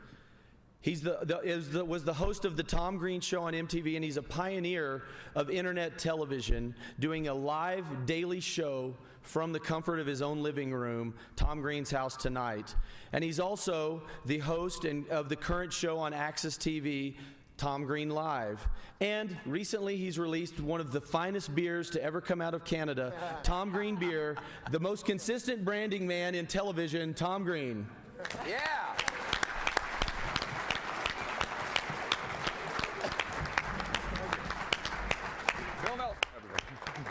Hey, how are you, Norm? Hey, Callie, how are you? Chris? Hey, how's everyone doing? Welcome to the Broadcast Minds panel. You guys ready to have a good time tonight? Oh, no, it's this morning. It's morning. It's morning now, is it? Oh, my God, we had a good night. The night hasn't ended yet. We've been partying it up all night, right, guys? True. Yeah, this is... I'll tell you something, that Crazy Girls, that's truth in advertising. Oh, yeah. So this is exciting. We're going to have a conversation here today about television and broadcasting. And what's exciting about this is everybody here has taken their passion in life and turned it into something amazing. Yeah, and we've all built our own little television studios as well, right? Yes. All four of us have built our own little television studios using consumer electronics, new technology. TriCaster. Norm, you're doing the video podcast work and the Norm MacDonald Live show using a TriCaster. Callie, you have a TriCaster. You have a TriCaster. Is it more fun doing it on your own, producing the show yourself? Your new podcast is completely independent, and or do you prefer broadcast television? No, I prefer narrowcasting because, like when I first came to Hollywood, I met Richard Pryor, and I remember he said this thing. He was like, because I said, everybody loves you, and he's like, I can't do Richard Pryor, but he's like, no, they don't. Yeah. I'm doing Cosby. He said, no, they don't. He goes, what? He goes, only 1 in 10 people even know me, and only 1 in 100 like me. He goes, but that's enough. Because it's, and I thought about, it's like 3 million people, and so that's what's cool about like you having your own narrow casting thing is they only tune in for you, So if I go on Letterman, they're going to see Letterman, they're tuning in to see Letterman. I'm the guest. They might like me, they might not like me. I don't know about that. Everybody likes you, right? Everybody likes you. But when you were making Saturday Night Live, when you were on Saturday Night Live, there was all this preparation, writers, and all sorts of people involved, executive producers, and now you can just do it all yourself. Is that process more fun and making the show more fun? I like doing everything myself because I'm like you, a stand-up. So we started completely independent, and completely. Responsible for bombing or doing well, Yeah. And so that's how we grew up in stand-up. So, It was funny, you know, what Chris was telling me. I just read a book from when I was a kid called Future Shock by Alvin Toffler, but that's what he talks about. It's an amazing book, but he says, like, in the future, which is now, that people that don't understand technology will become obsolete, and they'll get future shock. Yeah. We're almost there. Yeah, we're there. Callie has and he said they'll have an enormous amount of product, and that's I was just talking to Callie backstage. She has so much product, it's unbelievable. Review units, gadgets, technology. But hundreds of hours. Oh, yeah. I've been doing it for about 8 years. So you've now built a large facility in Dallas. Yeah, as Philip said, we started out really in a bedroom in a house, like a lot of YouTubers or online content people. But we've been able to grow over the years. First, we went into a 4,000 square foot studio that we leased. Now we've bought a building that we can really customize, make it state-of-the-art technology. Bought a building. It's geek heaven. Bought a building. That's pretty cool. I know. You know, my kid, when I was a kid, I wanted to be a sports guy. Grew up in Canada with you. I wanted to be a sportscaster, do hockey. But you know what my kid does? He's only 10. He does a podcast. Nobody listens to it. But he does it because he loves PTI, so he does like a sports podcast, and he'll have that, you know, that Malcolm Gladwell thing where if you do 100,000 hours, you're an expert. He's doing like 20 hours a week, like nobody's listening to it. Yeah.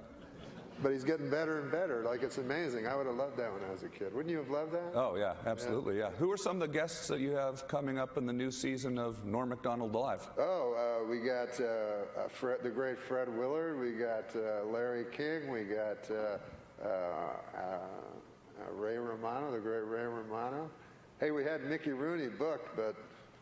yeah. We would have been the last guys. Was he really? He was booked on the ticket? Yeah, he was booked for the next week. Yeah? Oh, wow. Yeah. Now, I didn't mean to bring everybody down. He had a good life, you know? Yeah, sure. Yeah, is there stuff that you can talk about on the show? Does this conversation go off in crazy directions that you wouldn't take it? Well, you know, the interesting thing is, like, when you have no notes from censors or anything, so the first shows were like, practically pornographic. Yeah. Like, you just say anything that comes to your mind. So you have to, censor yourself. Like, you have to decide who your audience you want to be, who they are, and where you want to go with it, and then you have freedom. But you have to. Yeah, you have to sort of give notes to yourself. Yeah. Like, there was a great Bob Dylan line. He said, what do you say? If you live outside the law, you must be honest. Yeah. You know, so that's what I think. Like, if nobody's telling you what to do, you gotta do it. You gotta tell yourself what's right and wrong. You know. Right. Yeah. Now, Callie, it might be interesting from your perspective to tell people like how you've built up what you do from scratch. You started this in your house, and she makes money. And you make money. Yeah. I use a service called Patreon, and I don't know how many viewers are out here right now, but we have so many people who are willing to support the show on a monthly basis just because they love what we do. They get the show for free, and they will always get it for free, but they continue to just give us money because they love it. And they want to be part of the family. Patreon? Patreon, exactly. Chris, you like using Twitter? I do use Twitter. Norm, you like using Twitter? I use it all wrong, but we all enjoy using Twitter. How often do you tweet, Norm? I notice you. I follow you on Twitter. Yeah. You're often tweeting in the middle of the night. Yeah. Do you just wake up sometimes in the middle of the night and just feel the urge to tweet? Yeah. Yeah. Well, you know what I like to do? Because I like tweeting, and then mostly I like reading my fans, a lot of who hate me. I don't know why they're following me, but that's what's actually interesting. Like, I remember when I was on Saturday Night Live, Lorne Michaels told me the first year, He goes, you know, people will come up to you in the street and say they like you and you'll think you're popular, but the people that hate you don't come up to you. And I was like, oh. So every time a guy complimented me, I go, oh, that guy probably hates me. But then, it's true. Yeah. Because when you get Twitter, you're like, oh, I see. Yeah. Now some people like me and some people hate my guts. Twitter has given us all so much more access to all of those millions of people that hate us. Yeah. And none of in my case, I'm speaking for myself. None of them have, like at first I was worried that they'd come and murder me. Yeah. Right? Yeah, sure. Yeah. But that's never happened yet. Yeah. It seems like when they break down the barrier between the fans and the performers, the psychopaths they like that. Yeah. I hope Chris pulls a rabbit out of his hat later. I pull it sometimes out of my ass. I know people that have gotten, when Twitter started, they got TV shows because they had 4 million followers, and they go, the TV network goes, oh, 4 million people will watch the guy's show immediately. It doesn't work. I know a headline magician in town that literally buys his Twitter followers. Yeah. I won't say who it is. Wow. But buys his Twitter followers. You've inspired me in so many ways because of what you did, you know, back in the day before it was popular, before people were doing it, you know, was really something. Tom was before his time. Giving people the opportunity to kind of control your destiny, right, with a camera. I just say never build a TV studio in your living room. Never do it. Do it in a park or something before you do that. But don't you find also being before your time, like you always are, doesn't pay a lot? Yeah. The pioneers leave with the arrows in their back. Where'd that come from? That sounds painful. I don't know. I just made that up. No, somebody told me that once. No. Sounds like the search. So, Norm, how do you? Let's talk about the technology for some of the technology you guys are using, the actual equipment, and then after that we can actually open it up for some questions. We can take some questions from the audience. But like, what equipment are we using here? We're using TriCasters, cameras, right? We're using cameras. And the cameras give you the picture. Yeah. Well, what's great about the microphones? new microphones? The sound goes through the microphone. Oh wait, you're supposed down to have a microphone? the wire into the TriCaster. I did a stand-up special, and like I did other times I've done stand-up specials, the networks do it, you know? And I always hate them, like, so they'll have like a crane shot, like swooping down, and that's their big thing. They want to do a crane shot. And it's just me. Doesn't distract the audience at all with the crane. Yeah, so you're trying to do a joke, and a crane's coming at you. All they're paying attention to is the crane. So I said, I don't want to do it. Like, I want to do it in a small club. I want to do it my own way. So anyways, I just did it with digital cameras and did like 2 shows, and it was awesome. And then I did 3 cameras, like, I did 2 shows, so I did 3 cameras here, and then in the second show I used the 3 cameras elsewhere. Yeah. So it looks like 6 cameras. Yeah. You know? So, but it was so fun, and you edit it exactly the way you want it, you know. Yeah. And you don't, because I don't shoot the audience when I do it. Like, and whenever I've done a stand-up special, they always shoot the audience. You know, so if you talk about a Chinese guy, they cut to a Chinese guy. Sure. And so I like doing it just my own way, and it was like so fun, especially with stand-up, because you know how stand-up, you're very protective of it. You don't want them to mess it up. And I always thought when I saw a stand-up special, anybody's stand-up special, even when I was a kid, like George Carlin, they'd show the stand-up special, and then there'd be 200 names on the credits. And it's just a guy on stage. Yeah. It's like, I'm sure, I don't know what those 200 people were doing, but so my next special is just going to have 1 credit. Yeah, take it back. Okay, well, let's open up the floor to some questions. There is a microphone right there. If you have a question, why don't you go stand by the microphone, and we will field some questions from our audience. And the microphone is right over there. This gentleman here. What's your name, sir, and what is your question? Good morning, everybody. My name is Carmelo. I'm working for the government in Belgium, The question for You're from Belgium? From Belgium. Belgium, nice. We've got a very nice stand over there if you want to see. Okay. And Belgian chocolate tonight. Okay, bonjour, monsieur. So, I'm a technician. Bonjour, monsieur. Yeah, bonjour. Yeah, bonjour. That's what everyone. Hey, great. Je parle français, French accent, very no, nice Belgium, accent. they speak French. They speak French? Yeah. We speak 4 languages, my dear. Oh, okay, now you're showing Small off. country, too many languages. So from a technical point of view, I want to get your answer on that. What's the technology which today does not exist that you would love to leverage in your own businesses? I know it's a tricky question. Time travel.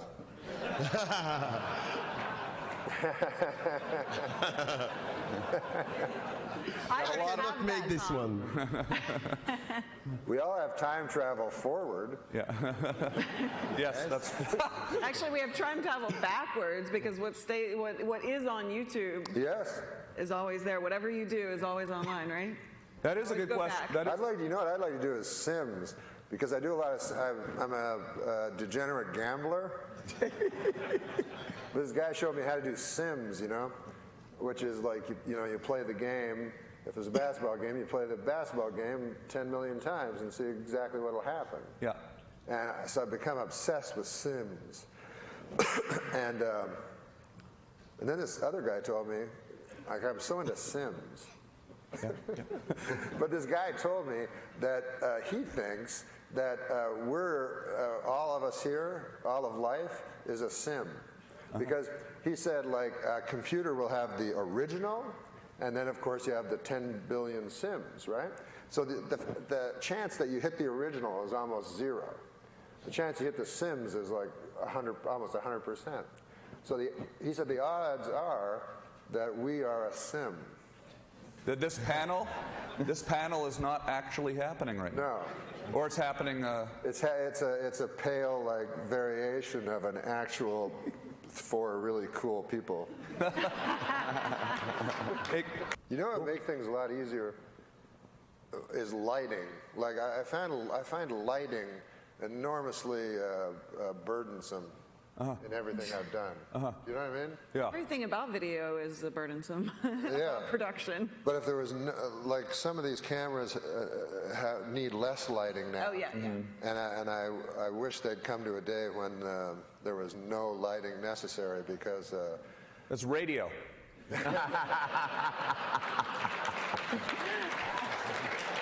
A television program, and I decided to make a viral video. Yeah. So. You set out to make a viral video. Yes, I did. Okay. So I said, it was called a sports show. It was a comedy sports show, right? So I just went to the basketball court and threw a basketball from full court for like 5 days. Yeah. So you got it in. Yeah, one swooshed, right? And then I told the people on the show, I said, hey, let's make this video viral, you know? And it's me throwing a full court basket. Anyways, 600 views. Congratulations. So that's what she said. That's what they're saying. Like you can't. Well, you know, maybe it just hasn't caught on yet. It could explode tomorrow. You know. It could. Yeah. Okay, here we have another. We have a guy over there. Oh, going. Oh yeah. Oh, you want him to ask? You prefer him? What? Being polite. Oh, they have Mike over there too. Look at that. Oh, there's a guy. This is the guy over there too. Yeah. Yeah. Okay. Good. It's technology. Okay, you go ahead then. Yeah. Hey, I'm Nick from Arizona. I was just wondering if you had any tricks or advice to procuring talent, guest talent, like you went from interviewing people on the street to being able to interview celebrities, and any tricks to bump up? He just interviewed Dan Rather, by the way. Yeah. Yeah. Very nice. Yeah. Well, it's you know, Norm knows. I tweet them. Yeah. Okay. Yeah. How did you get Ray Romano to come do your new show? Him? Yeah. Well, you know what I do? I don't tweet them. I just go like, hey, man, Ray Romano would be cool to have on the show. And then it says, @Ray Romano. So then they send that all to Ray Romano. They go, oh, why don't you come on the show, Norm Show, and stuff like that. Ah, that's a good idea. Yeah, I tried that with Arnold Schwarzenegger. It didn't work. Tom, how do you get, because you have some amazing guests, how do you procure those guests? Well, when I started doing my internet show, you know, it was a few years ago. There wasn't as many podcasts and things, and I reached out to people that I was just a huge fan of, and at the time there wasn't as much competition to get people, and people like Norm would come do my show all the time, and eventually we... One time I went on Tom's show. I did the Tonight Show. Remember that? Uh-huh. I did the Tonight Show, which is taped at 5:30, and his show was live at 9. So I did the Tonight Show with the band Pitbull. Remember? Yeah, hell yeah. And then I took the band Pitbull, went over to Tom's house, did his show, which went on before the Tonight Show. Yeah, we scooped him. So basically, Norm brings my guests. But, you know, don't be afraid to ask people. And, you know, if you're, you know... People like talking about themselves. Yeah, yeah, absolutely. Look at us. We're all up here. All right, now your turn. Thank you for your question. What's your name and... I'm Ryder Cast. I'm from Ryerson University in Toronto. All right. Yeah. I'm just wondering, you guys have been talking a lot about social media. Ryerson? Yeah. Awesome. RTA program in Ryerson. There's this school of thought that says social media only preaches to the converted. People like your page and then you're able to contact them. So what is your thought on that? Because you guys have obviously built up these big social media followings. And also, so how do you overcome that? And also, do you agree with that idea that you can only really reach these people with who already like your content? I find, like with Twitter, mine stopped. So I kind of agree with you. It stopped at a certain amount, and then grew very incrementally from there, you know? But maybe you should like oranges instead of bananas. What? Maybe you should like oranges instead of How do you know that? That's his Twitter bio. But yeah, I don't know how. I'm with him. I don't know how the fuck. I'm sorry. No, it's we're all big boys. Okay, so let's go over here. Thank you for your question, Ryerson. Okay, let's go to this. We'll go back and forth now. Yeah. Ryerson. Hi, I'm Neil Scott from Calgary, Canada. Hey, everybody's from Canada. I'm feeling left out. A lot of Canadians out here. Okay, Too my many. comment, my question is prompted by what Callie said earlier about content that you put out there stays on the internet forever. So the question I have for all of you is, how do you manage content that's out there that no longer fits your brand or you wish you hadn't said in the first place? Yeah, like I never should have humped that dead moose. There's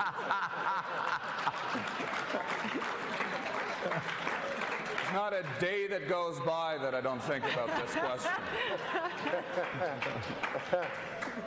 And also, you know, if you do, like, because I do stand-up like Tom, we go around the country, and so radio stations will interview, you know, you do like 4 or 5 radio stations in the morning, and then they have their cameras, you know, and that goes on the internet. So wherever you are, and you're in the morning, and you don't know what you're talking about, you say some crazy thing. Yeah. Then it's on the internet forever, and then, you know, whatever. It's actually a problem, really. It really is, because there's so much video. Everybody's filming with their cameras and their cell phones all the time. It ends up really kind of watering down what you want people to actually see. And when they search, you know, they don't know where to look. So, you know, you have to sort of learn. On the other hand, when I go on the internet and look on YouTube and stuff, like for somebody that I like, I want to see everything. So, you know what I mean? I want to see the bad stuff and the cool stuff, like, because I get addicted to YouTube, you know what I mean? Like, I'll watch and I'll go, I got to remember that motherfucker over there, like on those. But you know, they got that side thing. I go there next, and I watch that for 10, and I'm over there, and then it's 5 in the morning, and I start tweeting. Chris, what's the YouTube videos that have got the highest views for you? I think for me, it was the Walk on Water. I think it has like 50 million, and then collectively there's over 250 million views. But yeah, I mean, it's just an interesting world that we live in, and it's you know, there's Funny, a lot of. Jesus walked on water, not one hit. We have time for a few more questions, so let's go ahead with your question. Let's see if we can get these last 3 people in before we run out of time. Okay, hi, my name's Jennifer Dines, and I work at a public access station in Portland, Oregon. And so, nice. Thank you. what we need to do is get people to create their own content and encourage them to come up with their ideas and then see them through to the end. We also have a TriCaster 8000, so that's a good start. But no matter how much technology we have, if their content sucks, no one's going to watch it. And so I guess my question is, how would you teach a public access class? How would you get people to make their own show and have it be of some substance? Oh, Tom, you could answer that. Well, you know, it's like we've been talking about. You need to start with, in something that's interesting. Yeah. You know, it has to be interesting. That's, you know, it doesn't necessarily have to be funny. It doesn't necessarily, but interesting is always good. I would say start by humping a dead moose. We've already done that. But we've even had the naked guy, and just didn't. Oh, this sounds like a good show. That's my kind of show. But people will have to just think of something that people are going to want to watch, and that's what I'd say. What do you guys think? Maybe there's too much information. Yes. Maybe there's too much stuff already. Maybe there's enough. Maybe we can stop. Yeah. So the answer is do nothing. Then. Yeah. That would be the yeah. Okay. Thank you. We have time for one more question. We have a minute left. We have to wrap this up. We can do two. We have two more questions. That was basically my question. What could or should be the future of access television? So she kind of asked that. So I'm willing to pass it on to the next guy. But unless you want to say something. I mean, I guess, but I mean, in all seriousness, we can spend too much time figuring out how the cameras work and getting everything lit right and setting up your set, and you forget that you still have to have an interesting conversation. So, go. Hi, Gary Robinson from LA. I was wondering how you utilize the live streaming abilities of the TriCaster to interact with the audience, or do you mainly use it for podcasting and post-based stuff? How do you guys? I mean, really, you can use the TriCaster in so many different applications. I've used it to have, to roll in content, to have people participate that are at home on their computer. It's really endless what you can do with that thing. The virtual sets, just so many ways. Pre-tape, live. Your show's live, right, Norm? Yes, it is. I'd like to get what's a virtual set? Virtual set is basically a green screen that you can have. You can create one from scratch, or you can use. No, I understand green screen. Yeah. Then what you did with the news. Yeah. Exactly. Yeah. Okay. Well, we are out of time, but let's take our one last question, and we cannot do the question. Let's not take the question. You can come ask your question to us right over here personally after the show. Thank you very much, everybody, for being part of the panel. Thank you, Chris Angel, Callie Lewis, Norm MacDonald, and thank you. And make sure you check out Tom Green's show at the Hard Rock, Chris Angel at the Luxor, and everybody else online. Thank you, guys. We appreciate you guys being here.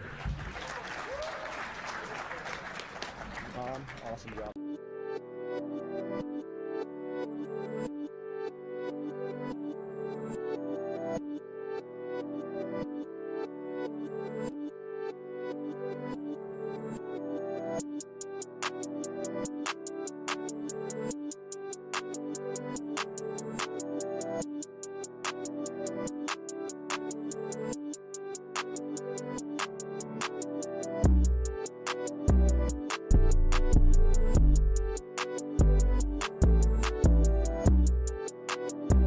Gambling is fun. Don't get me wrong, but the thing about gambling is that you gotta keep pushing the stakes to keep upping that thrill. That's right. Juicing your veins. Yeah. Artie Lang used to. He used to go hard. Huh? Oh my God! He told me some of the numbers. And Norm. Norm is the worst, right? Norm is.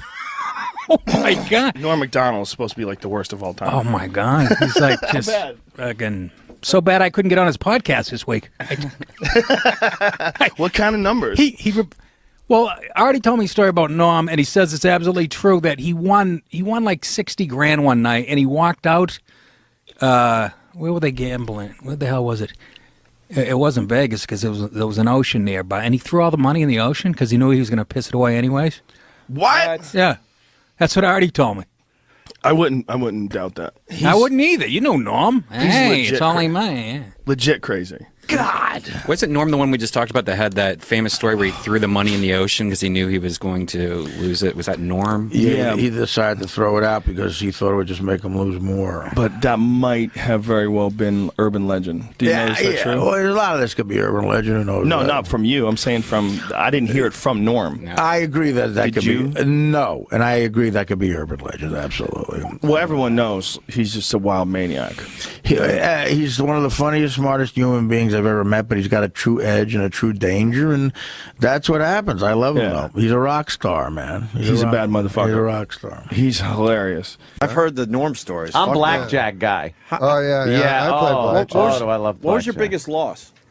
Do you talk about it? Nah. Not really, huh? Nah. I don't blame you. A lot. It was a lot. Yeah, you're over it though. I did a stupid thing one time. Okay, he's ready to talk. This was my big statement I threw over at Atlantic City on the boardwalk. I threw 60,000 into the ocean. What? No way. Yeah, to quit. That was my thing. I'm going to quit. Why didn't you just quit and keep the 60? It was supposed to be like I felt like I was in a movie. Wow. That was a symbolic kind of a thing. Like, was it money or chips? That was What's money. that? It was money? Holy shit. I said chips, and he goes, what's Wait, that? so you threw 60 grand because you had a moment where you're like, this is cleansing. This is like it's just- to the ocean. I committed. The same way a drug addict would throw his drugs into the ocean. Right. How long after it left your hand did you regret it? I regretted it pretty well. See, I would have thrown the fucking dealer into the... That's how I would get over it. I need your love. You free my mind. I need your love. Yeah, you free my mind. In Virginia, police are looking for a stripper who stabbed a man for telling her she was too fat to strip. Police warn that the woman is armed and extremely fat. Under a new ordinance, exotic, nude, and topless dancing will be banned in any establishment selling alcoholic beverages in the city of New Iberia, Louisiana, or as I now refer to it, the most horrible place on earth.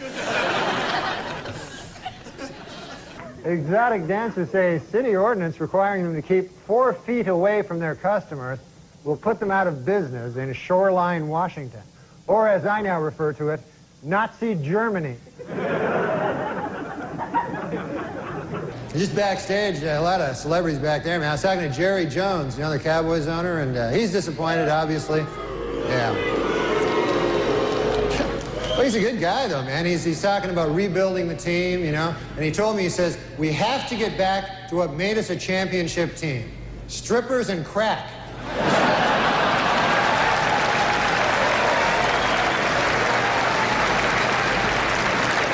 I met you first. You'll never remember this because I was just hanging out. Where did we meet? Crazy Girls. Crazy Girls. Talk about truth in advertising and that fucking type. How are you so funny? Crazy Girls. Half price of Crazy Girls. That's my favorite strip club. Crazy Girls. And you know what I like about it? I'll tell you what I like about it. That title, Crazy Girls. You want to talk about truth in advertising. You got it right there. Why did you say to her? Does she work at Crazy Girls? No, she works at the library. No, I used to work at one of those clubs. Oh, you used to work at a strip club? Yeah. Oh, cool. And were you an exotic dancer? Yes. Oh, that's cool. What's your name? I'm just... Lauren Thompson. Lauren Thompson? Yeah. Yeah, but I mean your real name. Lauren Thompson, yeah, sure. No, it's very interesting. How long did you do that? About 4 years. For 4 years? Yeah. Wow. And would you say that any girl should follow that course? Not really. No. In their 20s. In their yeah, 20s? They're in their 20s. Maybe. Yeah. And then they spend their 30s in rehab, is that how? In real estate. Yeah. We're from here. No, that's fantastic. If you can use it to your advantage and not get hooked on drugs obviously, right? There's an enormous amount of drugs in the exotic dancing community, isn't there? Yeah. At least when I did it. Why are you answering all her questions? The fuck, are you a pimp or something? God damn. Why can't you just let Lauren...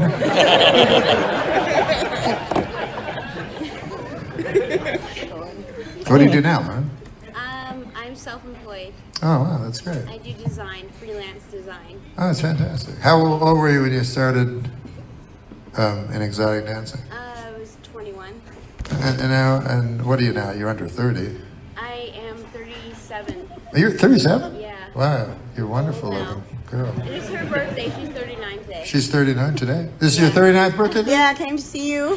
Oh, for your 39th birthday? Oh, that's sweet. Thank you. What's your name? I'm her sister, Jill. Oh, you're her sister? Yeah. Oh, that's cool. Jill. That's awesome. What do you do, Jill? I'd rather not say. I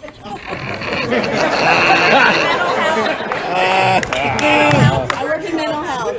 Oh, you work in mental health. Yeah. Yeah. Well, it's a great thing. I don't know why you wouldn't want to say that. She's professional, like. She's what? She's trying to be professional. Like I'm like the FBI. She's trying to be professional. FBI?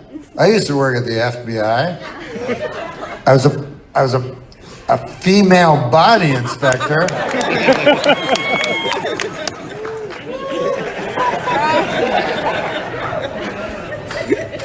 No, I worked for the Federal Bureau of Investigation. And I'd like to talk to you after the show about you. I love that. Mental. Would you love that? What's that? You said you could lay down on top of me for a few minutes. I can lay down on top of her?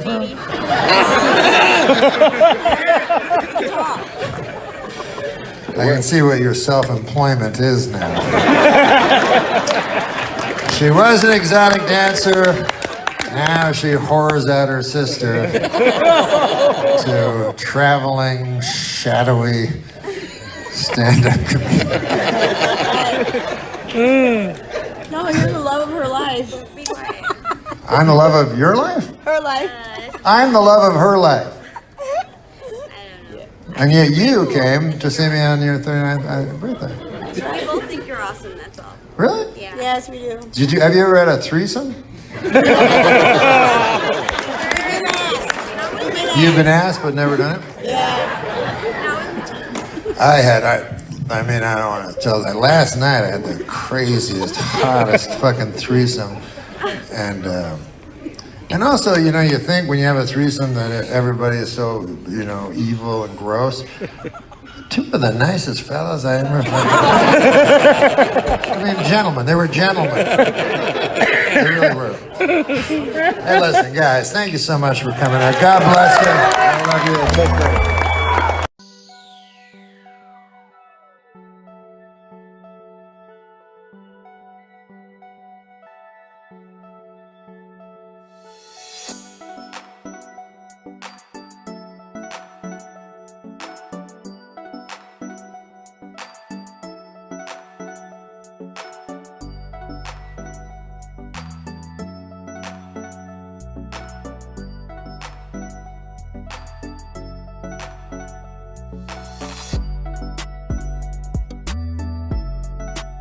On October 27, 1990, the show spoofed the Chippendales in a dance-off sketch featuring Chris Farley and Patrick Swayze.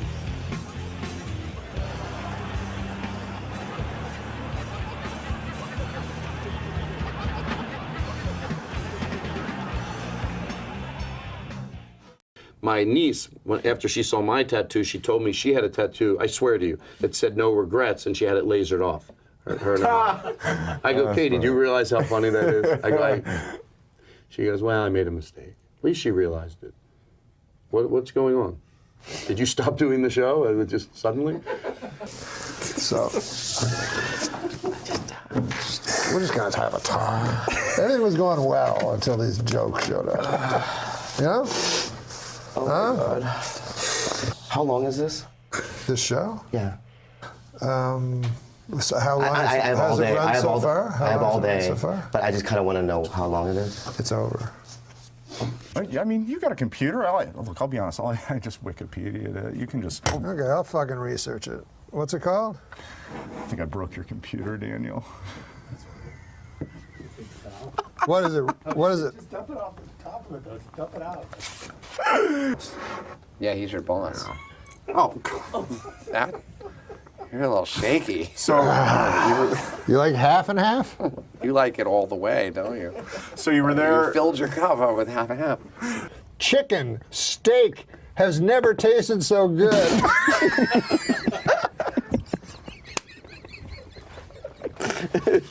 Oh, this is about your aunt. My aunt? Is she fucking dead? Yes. You don't have a living aunt? Maybe. Okay. Maybe. I have to read it. Yeah. Well, it's your aunt. Okay, you're right. I do have one. I have a couple of aunts. My aunt turned her house into a bed and breakfast. I guess she woke up and said, "Not enough strangers are fucking here." It is kind of weird when you think about it, right? Yeah. You make your house a bed and breakfast, and then damn dirty hippies are fucking upstairs, and you. We could do this.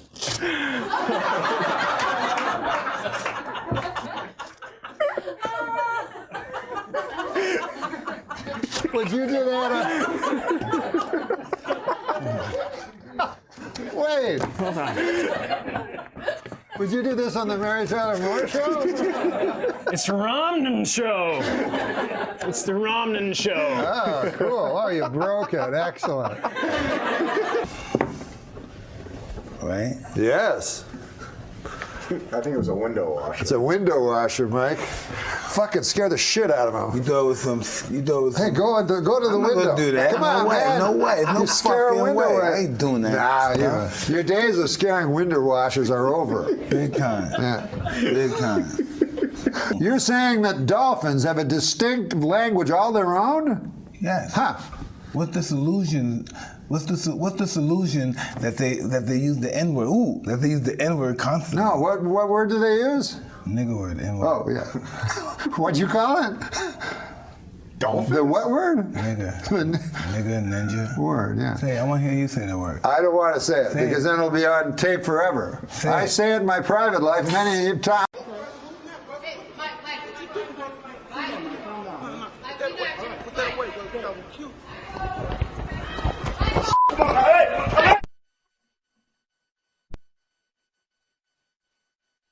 Say it, hunky.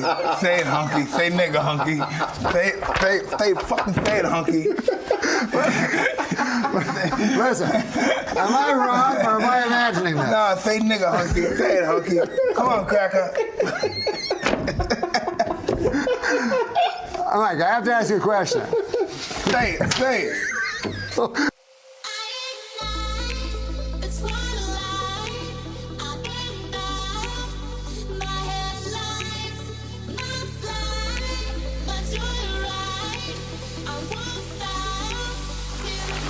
Now I'm going to douse myself in gasoline. Oh, Christ. Is it coming out? No. Oh, all right. Okay.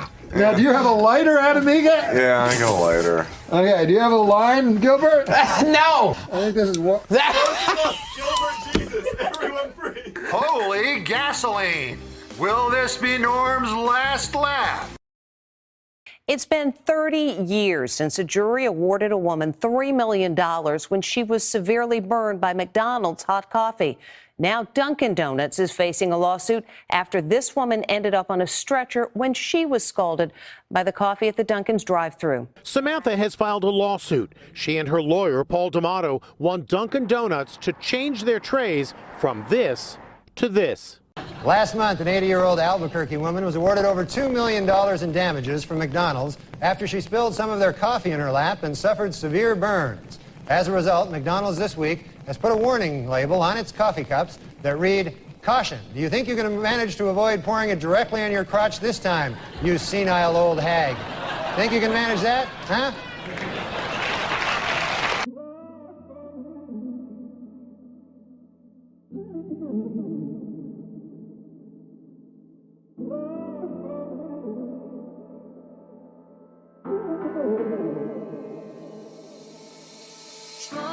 And since I've gained it, I sweat like a Yeah, you sweat like a whore in church.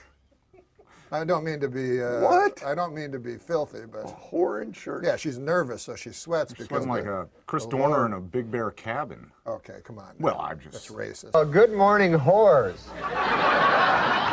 Listen, Mary. Let me talk to the whore. Is she around? Who? The whore. I think her name was Leeka or Lisi or something. It was one of them weird names. I want to kill Leisha. Well, she better be careful then. Hey, wait a minute. Leisha, that's the whore. No, you can't kill her. Listen, Margaret, put on the whore. No, I thought she was a whore. I could have got my nose bit off by a Saigon whore. Got some news for you, whore. I'm packing up and moving out of this dump. I'm fine. Broads like you are a dime a dozen. I'll see you in hell, baby. That's still cute? Mm-hmm. Did I say baby? I meant dirty whore. Hey, Shelley. Shelley, don't forget that old saying about firemen. Don't be such a huge whore. Well, yeah, but you get the idea, right? That she was a huge whore? Yes, I got that. She also said, don't fall for any old whore like your daddy did. Lori, I mean, you have to admit, you come off a bit of a whore in this whole thing. Hey, well, don't forget your huge collection of Mardi Gras beads, whore. Who do you love? Kevin. Kevin, you gold-digging whore! Look, Taylor, I don't think you understand. You're a huge whore. Which just goes to show you, Madonna's a whore. And in the worst job category, last year's winner, crack whore,